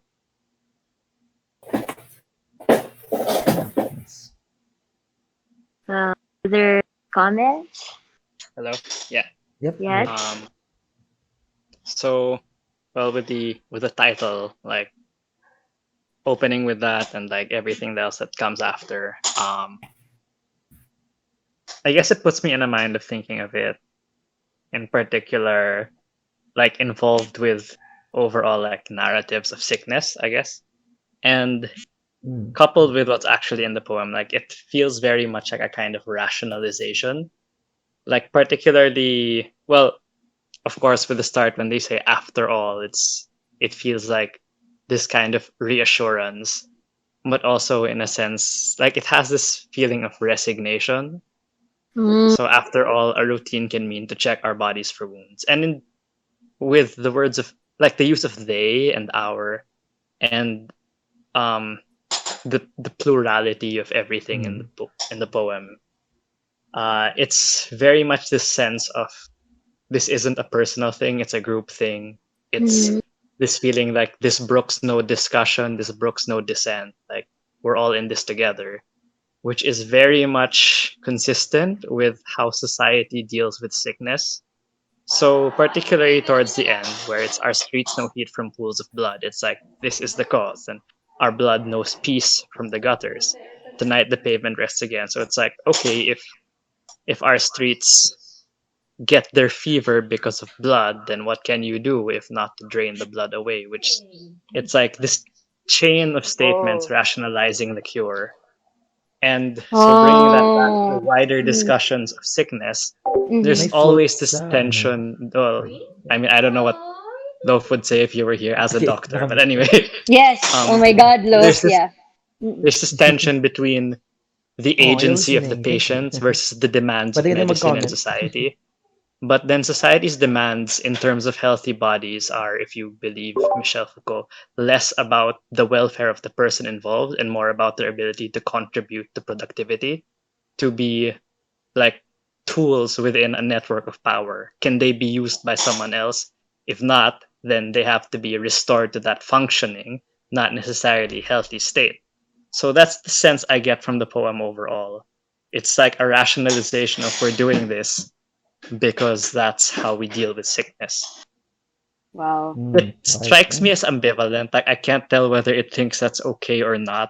And in particular, I'm Yeah. thrown off by like the two Yeah, it's lines in the middle. ambivalent. Yeah. From like to conceive from these a fruit, but this is not a miracle. Like I can't make sense of them even without that framework of like if this is about sickness. Even without that, I'm kind of at a loss to what they mean. So I guess that's like that would be my big question about the reading of this poem. Yun din. I do I find it hard then to anchor where that miracle and the fruit image comes from. Because I don't know if this is part of a series of other poems. Yeah, and if it's part of a larger project. Pero I like Ari's reading. Um, na parang foreboding siya at the same time um, as a rationalization of sorts. Um, hindi ko na-sense agad-agad na this was like a community thing. Pero I felt that. I felt the containment, how society handles it, whether you like it or not. That is how it will affect you. Parang ganun. Um, I guess it's unsettling. And maybe that's part of the poem, yun. Yung ambivalence nga niya. Pero ako personally, I don't think that's okay. Siyempre, maybe that, yun nga, parang what it's showing you is that maybe, yun nga, it's not okay. What's happening is not okay. Uh, but as a rationalization, siguro, I would like this, maybe like, not necessarily a longer poem, but if this is like part of like a series of other poems, gusto kong mabasa yung ibang mga tula to see how this anchors into like a bigger thing. Pero I'm okay with the ambivalence of it. Kasi if we are discussing things like violence in society, um, not necessarily just EJK in the Philippines. Like this is like the nearest thing that I can think of that you know we can relate with this sa tulang ito. Pero if we're discussing like violence, parang this is like the train of thought that you would have. You would feel that sort of resignation, almost like wala naman akong magagawa talaga masyado. Alam mo yun, parang this is how society does it. And May I may am, coldness in the way yes, pinorepresent niya yung image na parang may coldness nga. Of course, that's not okay. Pero parang once you're there, yun nga yung shock factor to me. Na parang maglalakad na lang ako, uuwi ako. I would be afraid.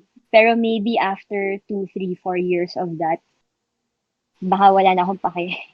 Basta buhay ako. Now that I think of it. Alam mo yun.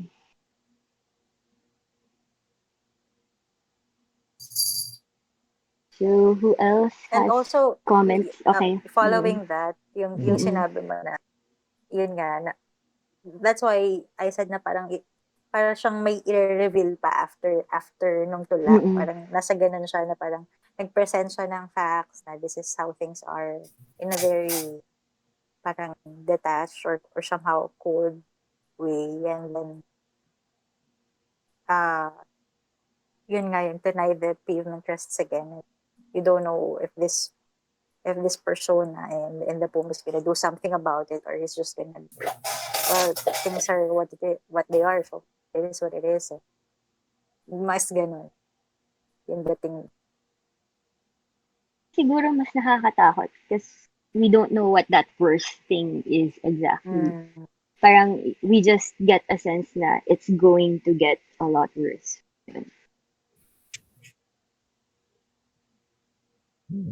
Yeah.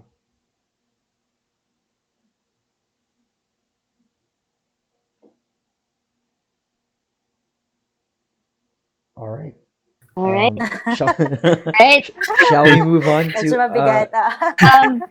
Pero yes, Vince? Vince. And yeah. Yes, Vince. Wow, what a powerful poem. Ano pong masasabi niyo sa what was going through your mind when you started to, think of writing this poem? So yeah, I guess I'll talk about the writing process.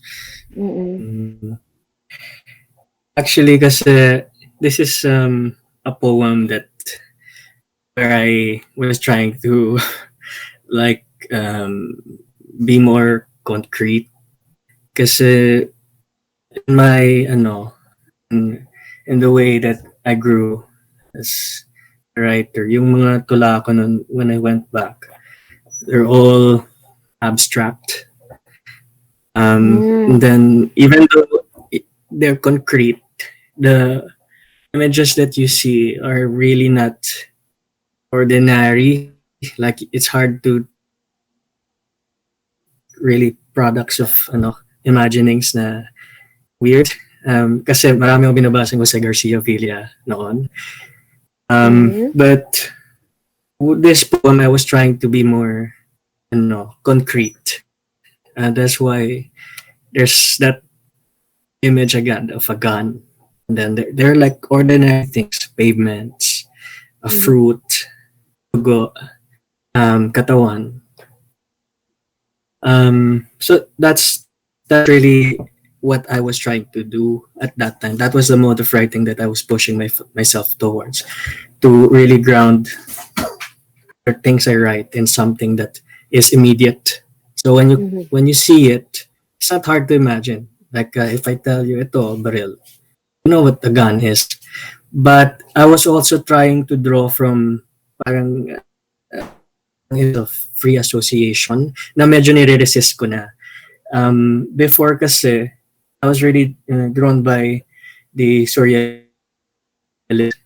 Si Andre talked about yung free association. So when you're writing, you let the subconscious work by thinking about what you're writing. You just push yourself. In a way, that helped me productive and creative. But at the time, pinapakita ko kasi yung mga tula ko, lalo na yung mga when I started investing really on focusing on craft. Pinapakita ko siya sa mga mentors na writers. And then they said na sometimes yung mga images talaga na lumalabas are so out of the world. Like, I remember I have a poem na I have it here. Ayun, may linya na the silver moon watches, the metal roofs await, the sulfur bull in the street. So ano yun, di ba? May sulfur bull, silver.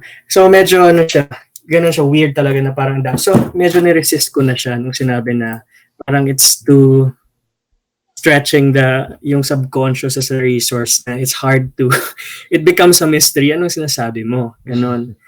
So I was that talaga. But the force na to draw as much resource as you can by associating one image to all possibilities that you can.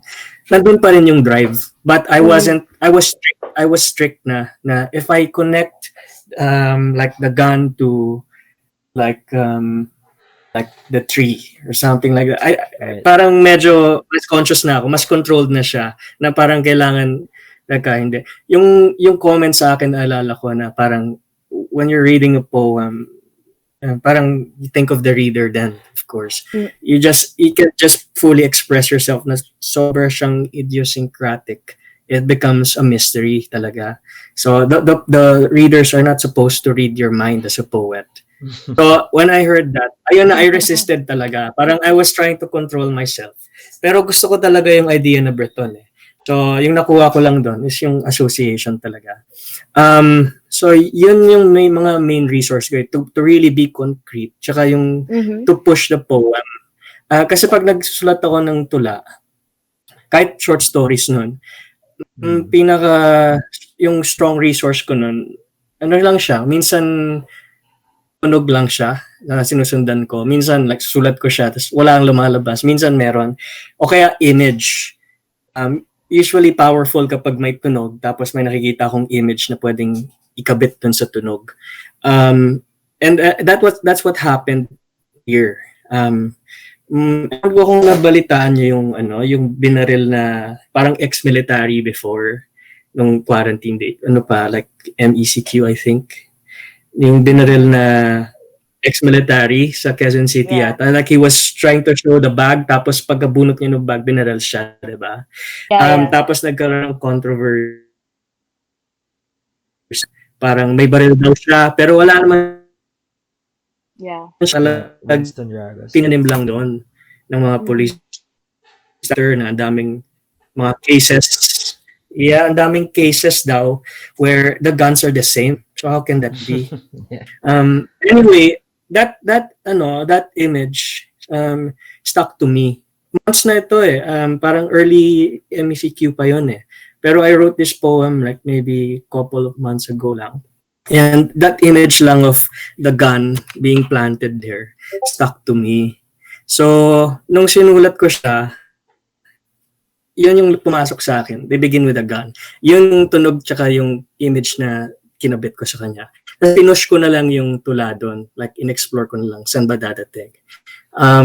So, yun talaga yung resources ko to really parang use the driving force to connect the association. But at the same time, yung associations to be immediate for the reader na pag nakita nila, ito. Kaya may yung fruit there to resolve that. After all, a routine can mean to check our bodies for wounds, to conceive from these a fruit. Kasi yun, that's where I was coming from. I was trying to imagine. He was shot, diba? There was something planted there. But it's not positive. It's not gonna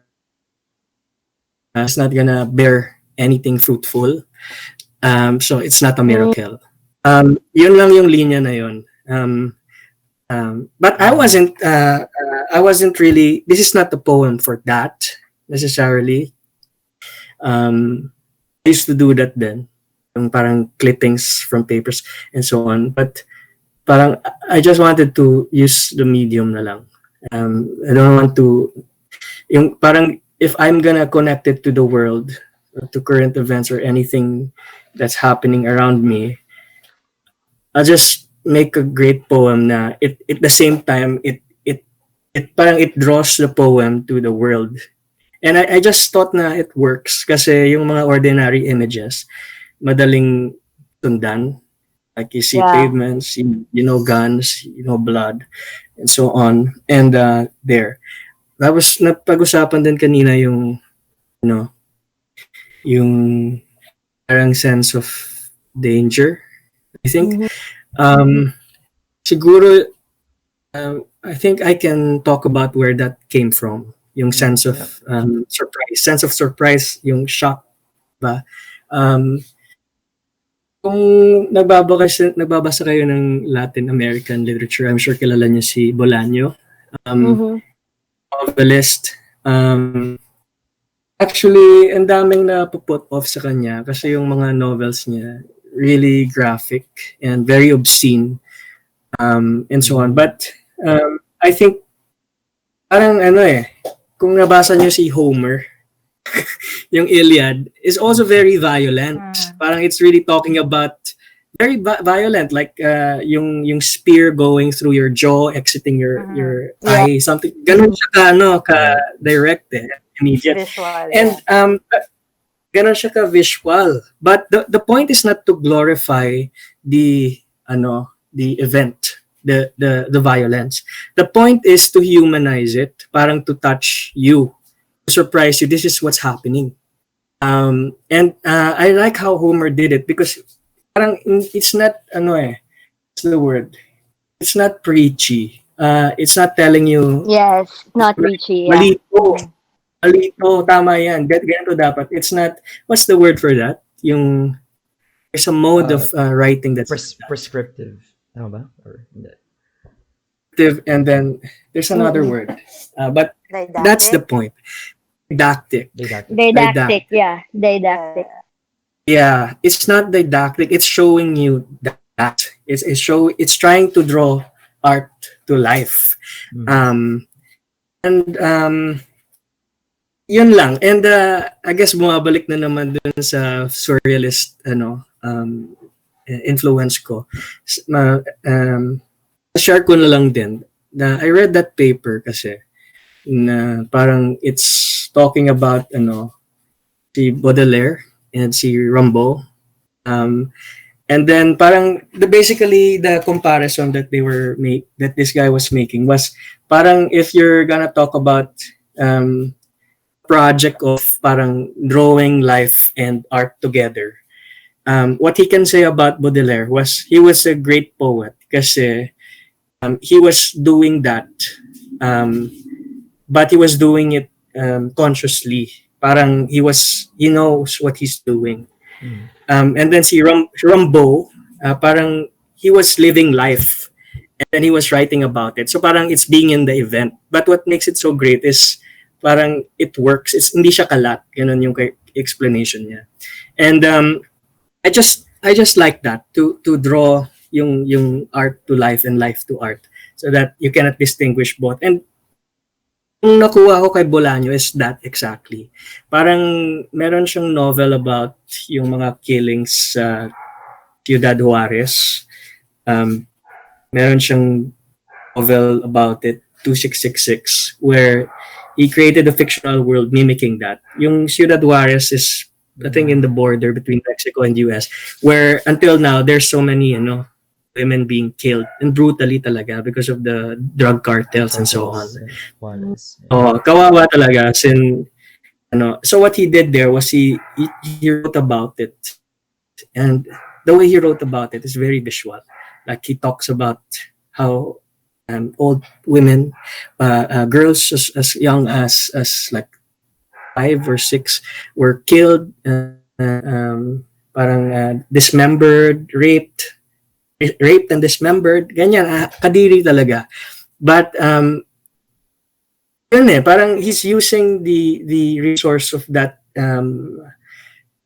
event in the poem. So parang after the poem, you're disturbed. Mhm. And then you don't realize na actually the art that you're engaging with is not what's happening around you. The difference is it's parang distilled. Parang all emotions, everything you put together so it's stronger in the piece that you're holding. And yun is another resource for that. Parang to really concentrate as much as I could on an emotion or in the parang the function or the elements of the poem, yung voice, yung laro ng images and so on. So parang to distill it talaga, to put as much as I can, na madali, na immediate. Yeah. Ayun. I think, So I guess I like that.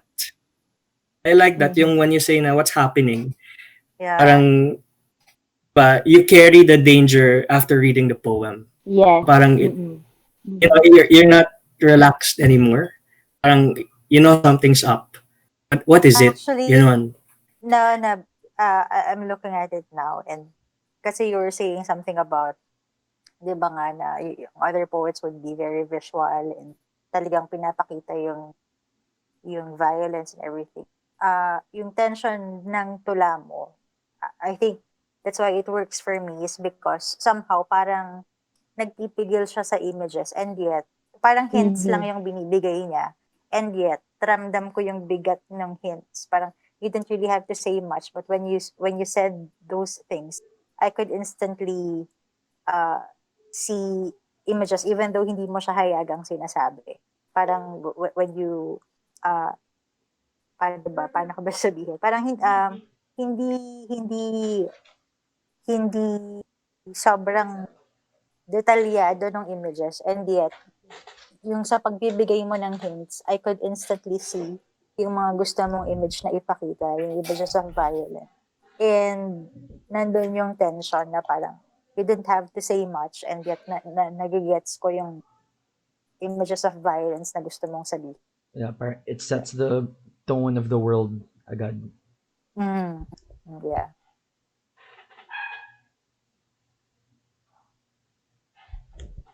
All right. Thank you so Oh. much, Vince. Meron akong Okay. comment. Sure. I do notice this.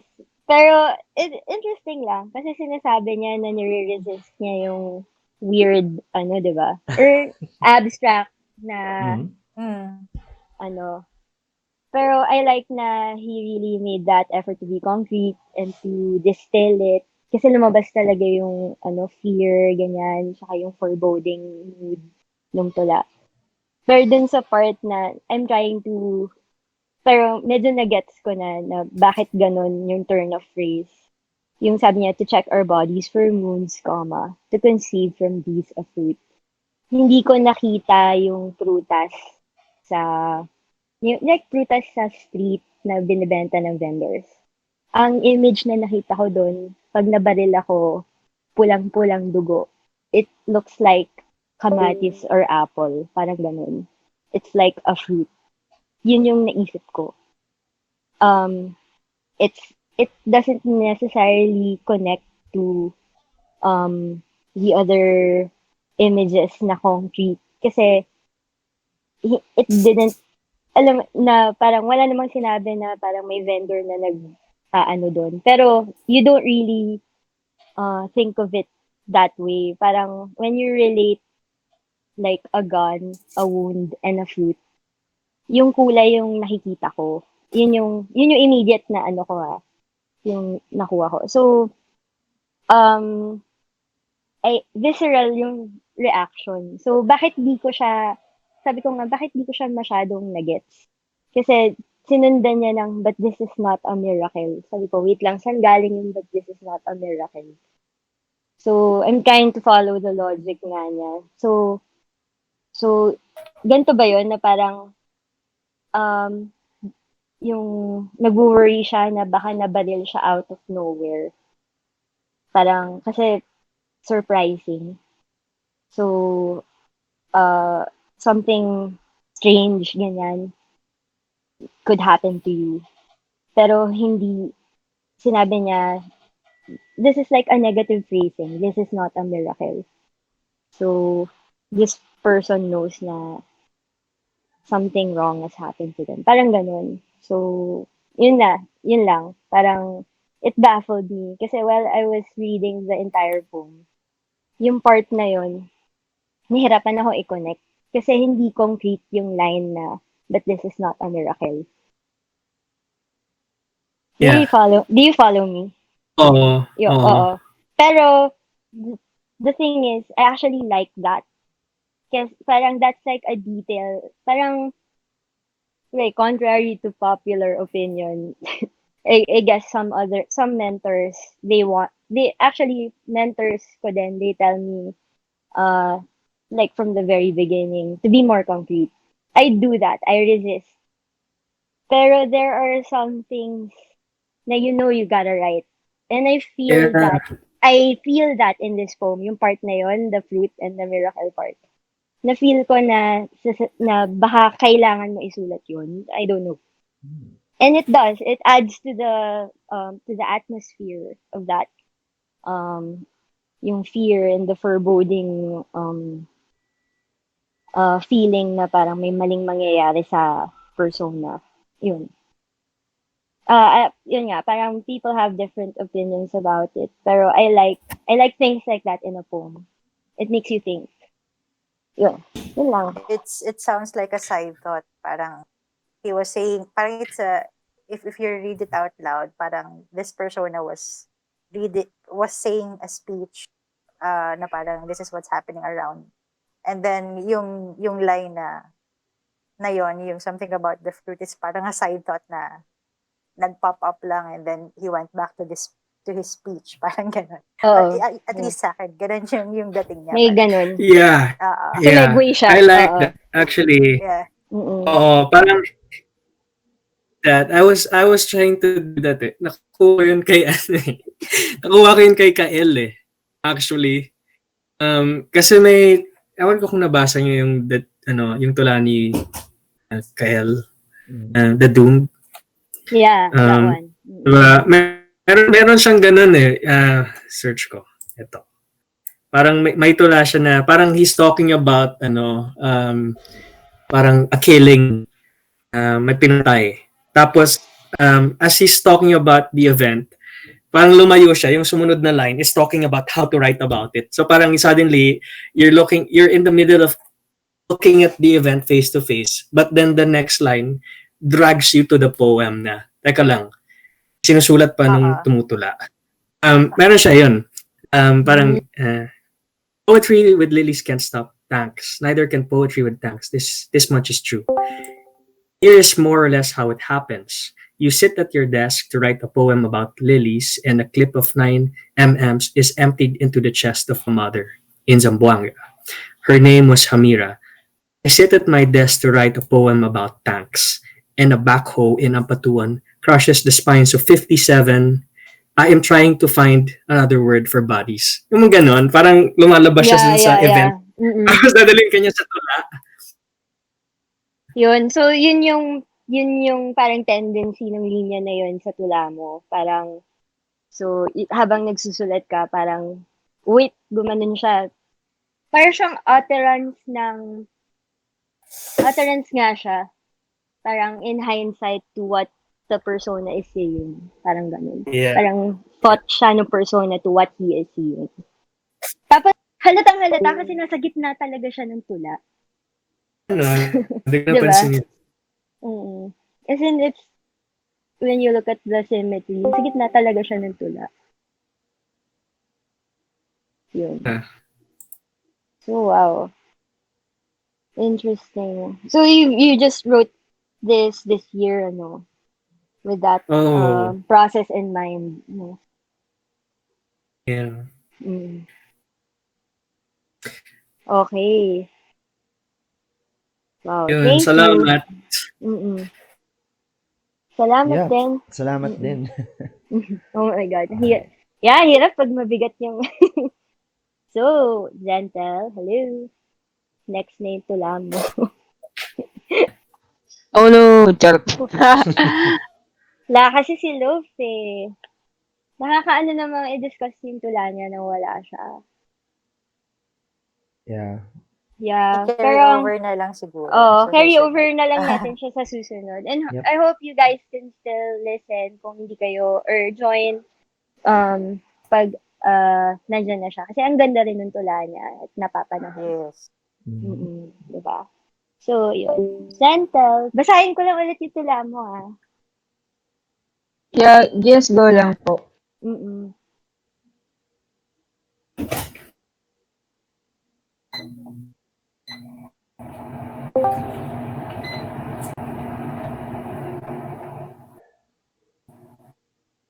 Basahin ko lang din ulit. Pero ang unang impression ko talaga nung binabasa mo siya tas kanina, yung na dagat na ako. Similarly, yung mga friends mo na alak na ako, di ba? Yes. Yung ganong thoughts. Uhaw na ako, ganun. Very, very, very thirsty. O, diba? Very thirsty. Very, very thirsty. Yun nga yun. Yeah.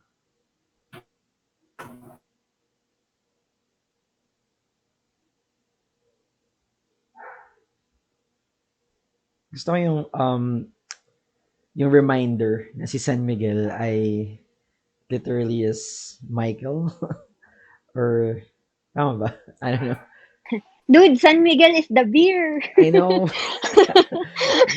Yung Magdadasal tayo kay San Miguel. Yeah, it's tagapagtanggol Michael. Yes, laban it's kay Michael. But the beer is named after Saint Yeah. Michael. So Yes. that's a nice reminder na yun nga yun. Like yung lumang, or I think yung Ginebra San Miguel, yung logo nila, di ba ganun pa din yun? Saint Michael. Legion Bird. Yeah, Saint Michael and then the devil underneath. Oh, yes.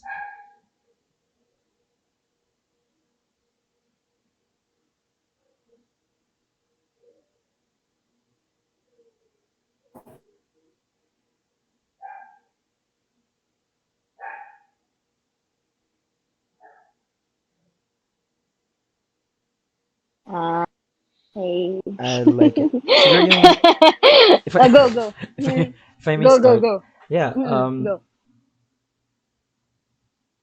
I'm a fan of stuff like this, poetry about alcohol, vices, um,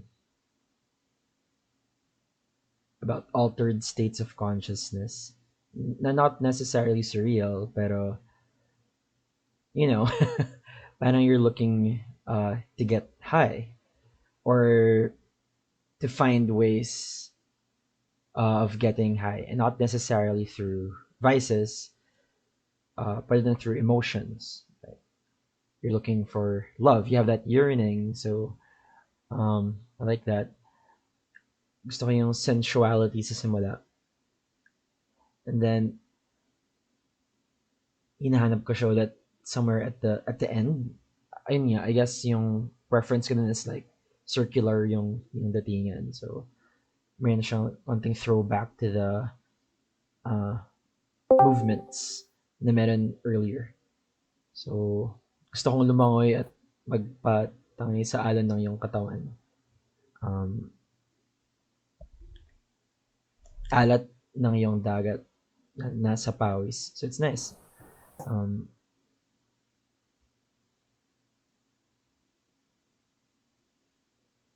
Yeah, then yung ending, of course. Quarantine ngayon. So I have a question. And did you write this recently during like 2020 lang? During the Yeah, pandemic?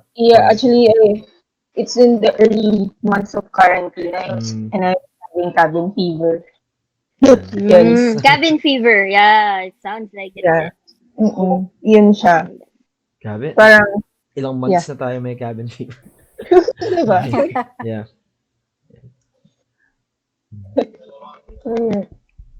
Ay. Ano ba? Alright. Okay, so okay. I'll follow up. So it sounds like a poem about longing.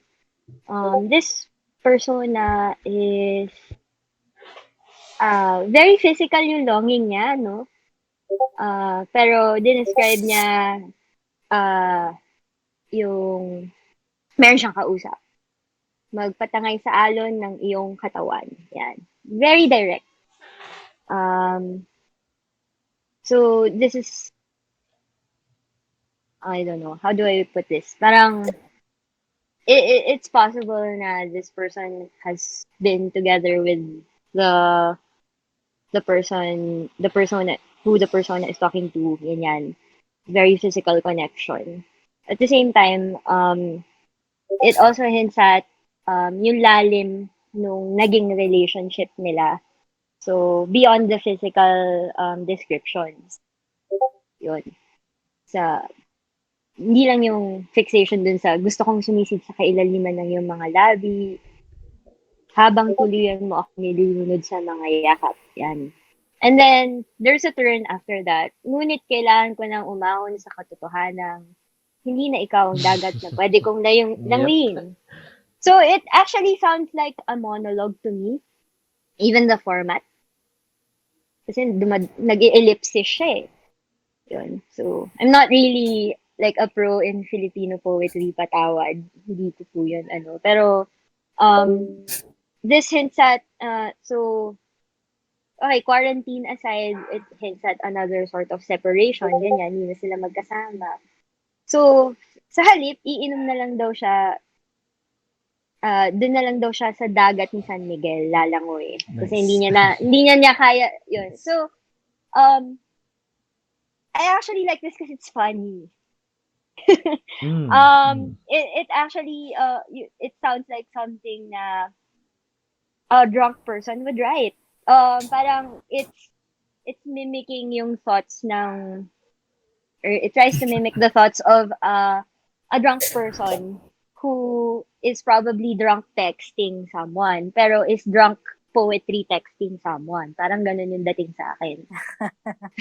So parang, kung, di ba, lasing siya, pero diretso siya managalog, di ba? Tapos walang typo error.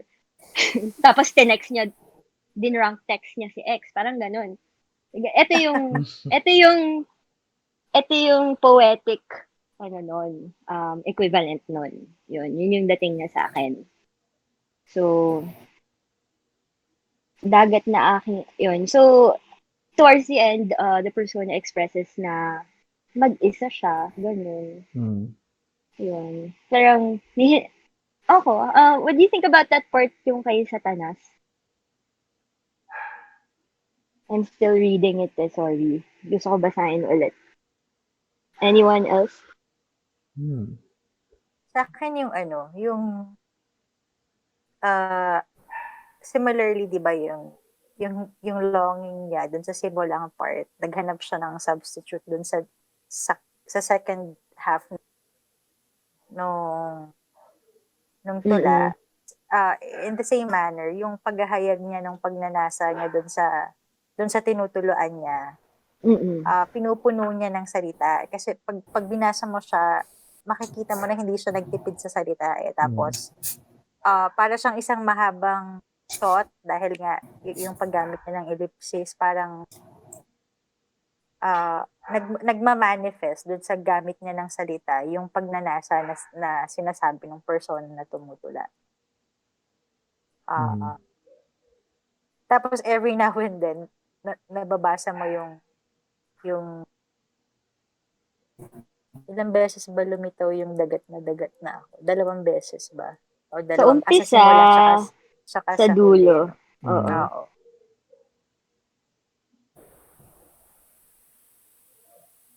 So it works then kung ano siya, like, if it were recited naman Yeah. siyang Parang it's written pero meant for a performance. Parang mm, yun nga, Oh, parang monologue yung tono.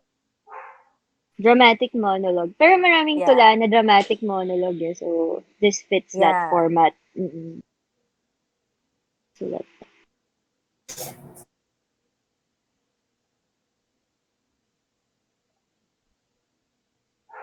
tagapagtanggol laban kay Satanas. Parang, nung sinulat niya yung part na, so, sinundan niya yung phrase na, magpapalunod sa kalasingan ng kanyang yakap, ... Ayon sa kasulatan, si San Miguel raw ay tagapagtanggol laban kay Satanas. So, biglang nagkaroon siya ng, nag-turn, di ba? Nagkaroon siya ng declarative tone na formal. So, parang yung dating nun sa akin, ay dinedemonyo to. Parang gano'n. Parang, hindi, parang, it's hard not to make that association. Parang gano'n.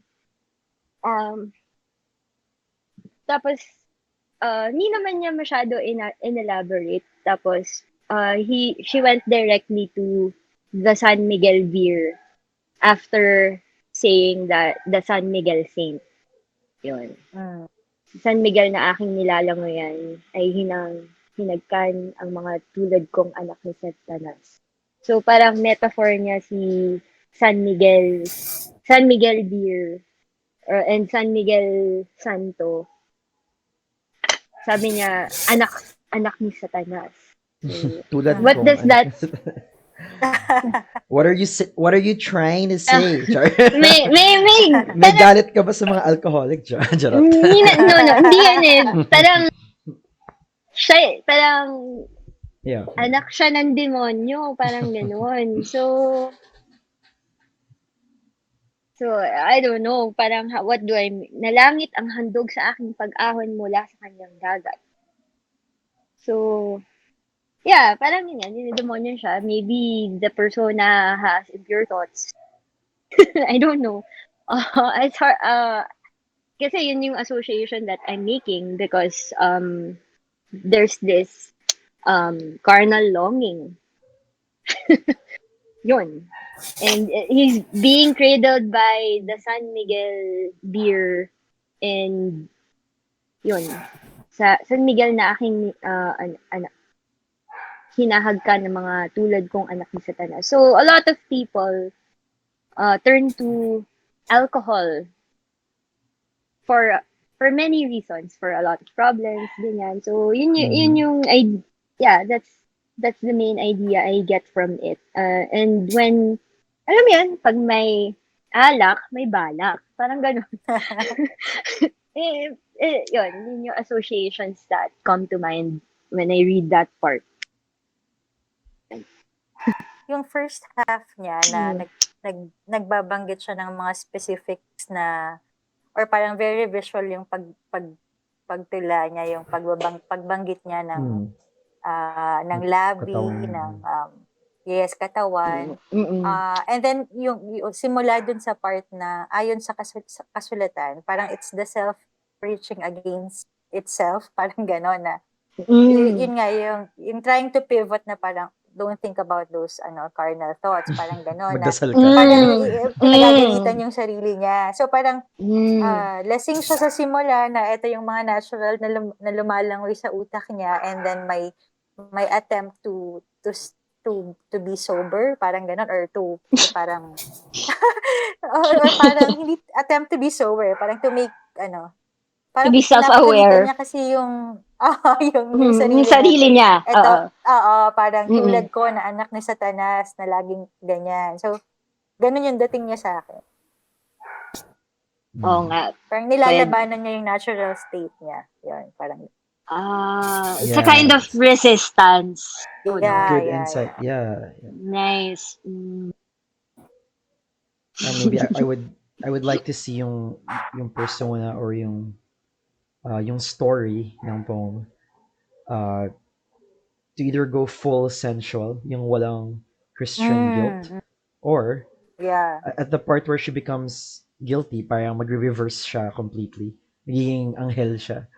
Parang which could Parang have an nagiging two sides of the self, parang ganun. which could be funnier potentially. Yeah. If humor Kasi is the intention.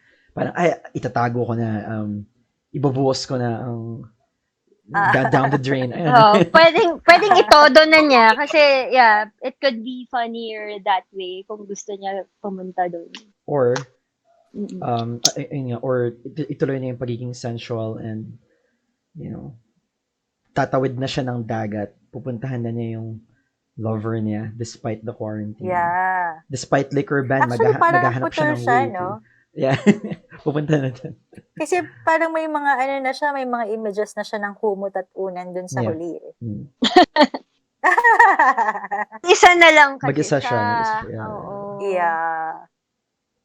So, yun. Pero wala namang context as to why they can't be together. So, alam mo yun. It can be anything. It can, pwedeng hindi naman quarantine or something. It can work in any situation, I think. So, yun. It can be, yun, in that sense, pwede pa niyang gawing, if pwede niyang gawing mas specific yung situation, that, I think that would make it more interesting. Yan. Parang, aside from just hankering, or expressing longing, if you want to go beyond expressing longing. Ano pa ba? If you want to go the funny route, I think may seeds ka na eh. Medyo nakakatawa na siya. Parang ni-imagine ko lang yung persona. So, I mean, hindi ko alam kung yung intention niya was to be funny, pero I actually think it's a bit funny. Yung how it was written. Yun. Yeah, it's nice. Does anyone have anything else to add? Ako simple lang. I guess forgot where I read that from, pero Parang sabi nga, I forgot who said it. Basta sabi nitong tao to is, have to constantly make decisions kasi when you're writing and parang kuha pinas ko yung tula kasi yun nga nandun yung seeds pero hindi coherent yung voice parang Mm-hmm. yung una dagat na dagat ako parang okay pupunta to sa erotica tapos napansin ko nga yun ayon sa kasulatan may humor nga doon Mm-mm. which can work naman kasi yung sa huli parang hindi ko alam na, hindi ko siya masabing erotica eh. Kasi, I mean, I can see that, yun nga, nag-iisa na yung dagat na siya. Pero, parang hindi na-exhaust yung erotica. Parang, Yeah. ano siya, other Mm-mm. word for that. Yun din yung hinahanap ko yung Parang erotica nabitin to. kami. Nabitin ending kami sa erotica. We want more. If it was going the erotica way, parang nabitin kami.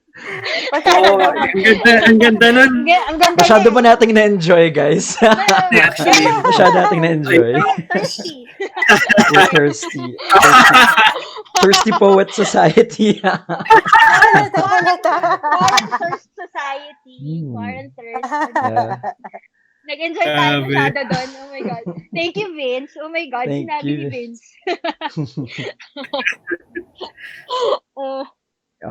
Pero yun nga, parang yun nga, nabitin ako sa huli. Parang, it's a different tone in itself. I cannot put a word into it, pero if I can describe it, parang, it's going to erotica. Parang it's longing. Parang you're in, there's a better word for longing na parang, it's hard. Didactic. When it comes, Joke. hindi.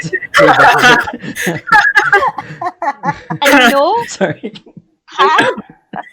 Ayan, siya, parang malungkot na siya. Malungkot na Yeah, siya, malungkot kumbaga. siya. Parang yung una, it's courting, it's courting,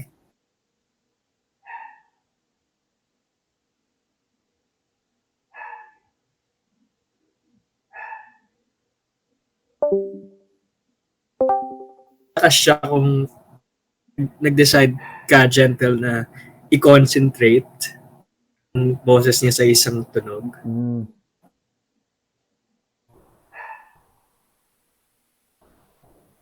Hello? Hello po. Sorry. Actually, umalis ako din bumalik kasi Nawala yata ako. somewhere in the middle na wala. Parang nagko-comment ka po. Ayun. My connection ko. Sorry. Oh, okay. Ano po ulit? Hello po. Hello? Vince, hello? Oh, Vince. Hello? Yes, we can hear you. Okay. Yun. Basically, yun. It would be nice kung, like, if you gentle and latched on to more if you latched on to maybe one or two voice na you can cohere, put together so it's stronger yung effect.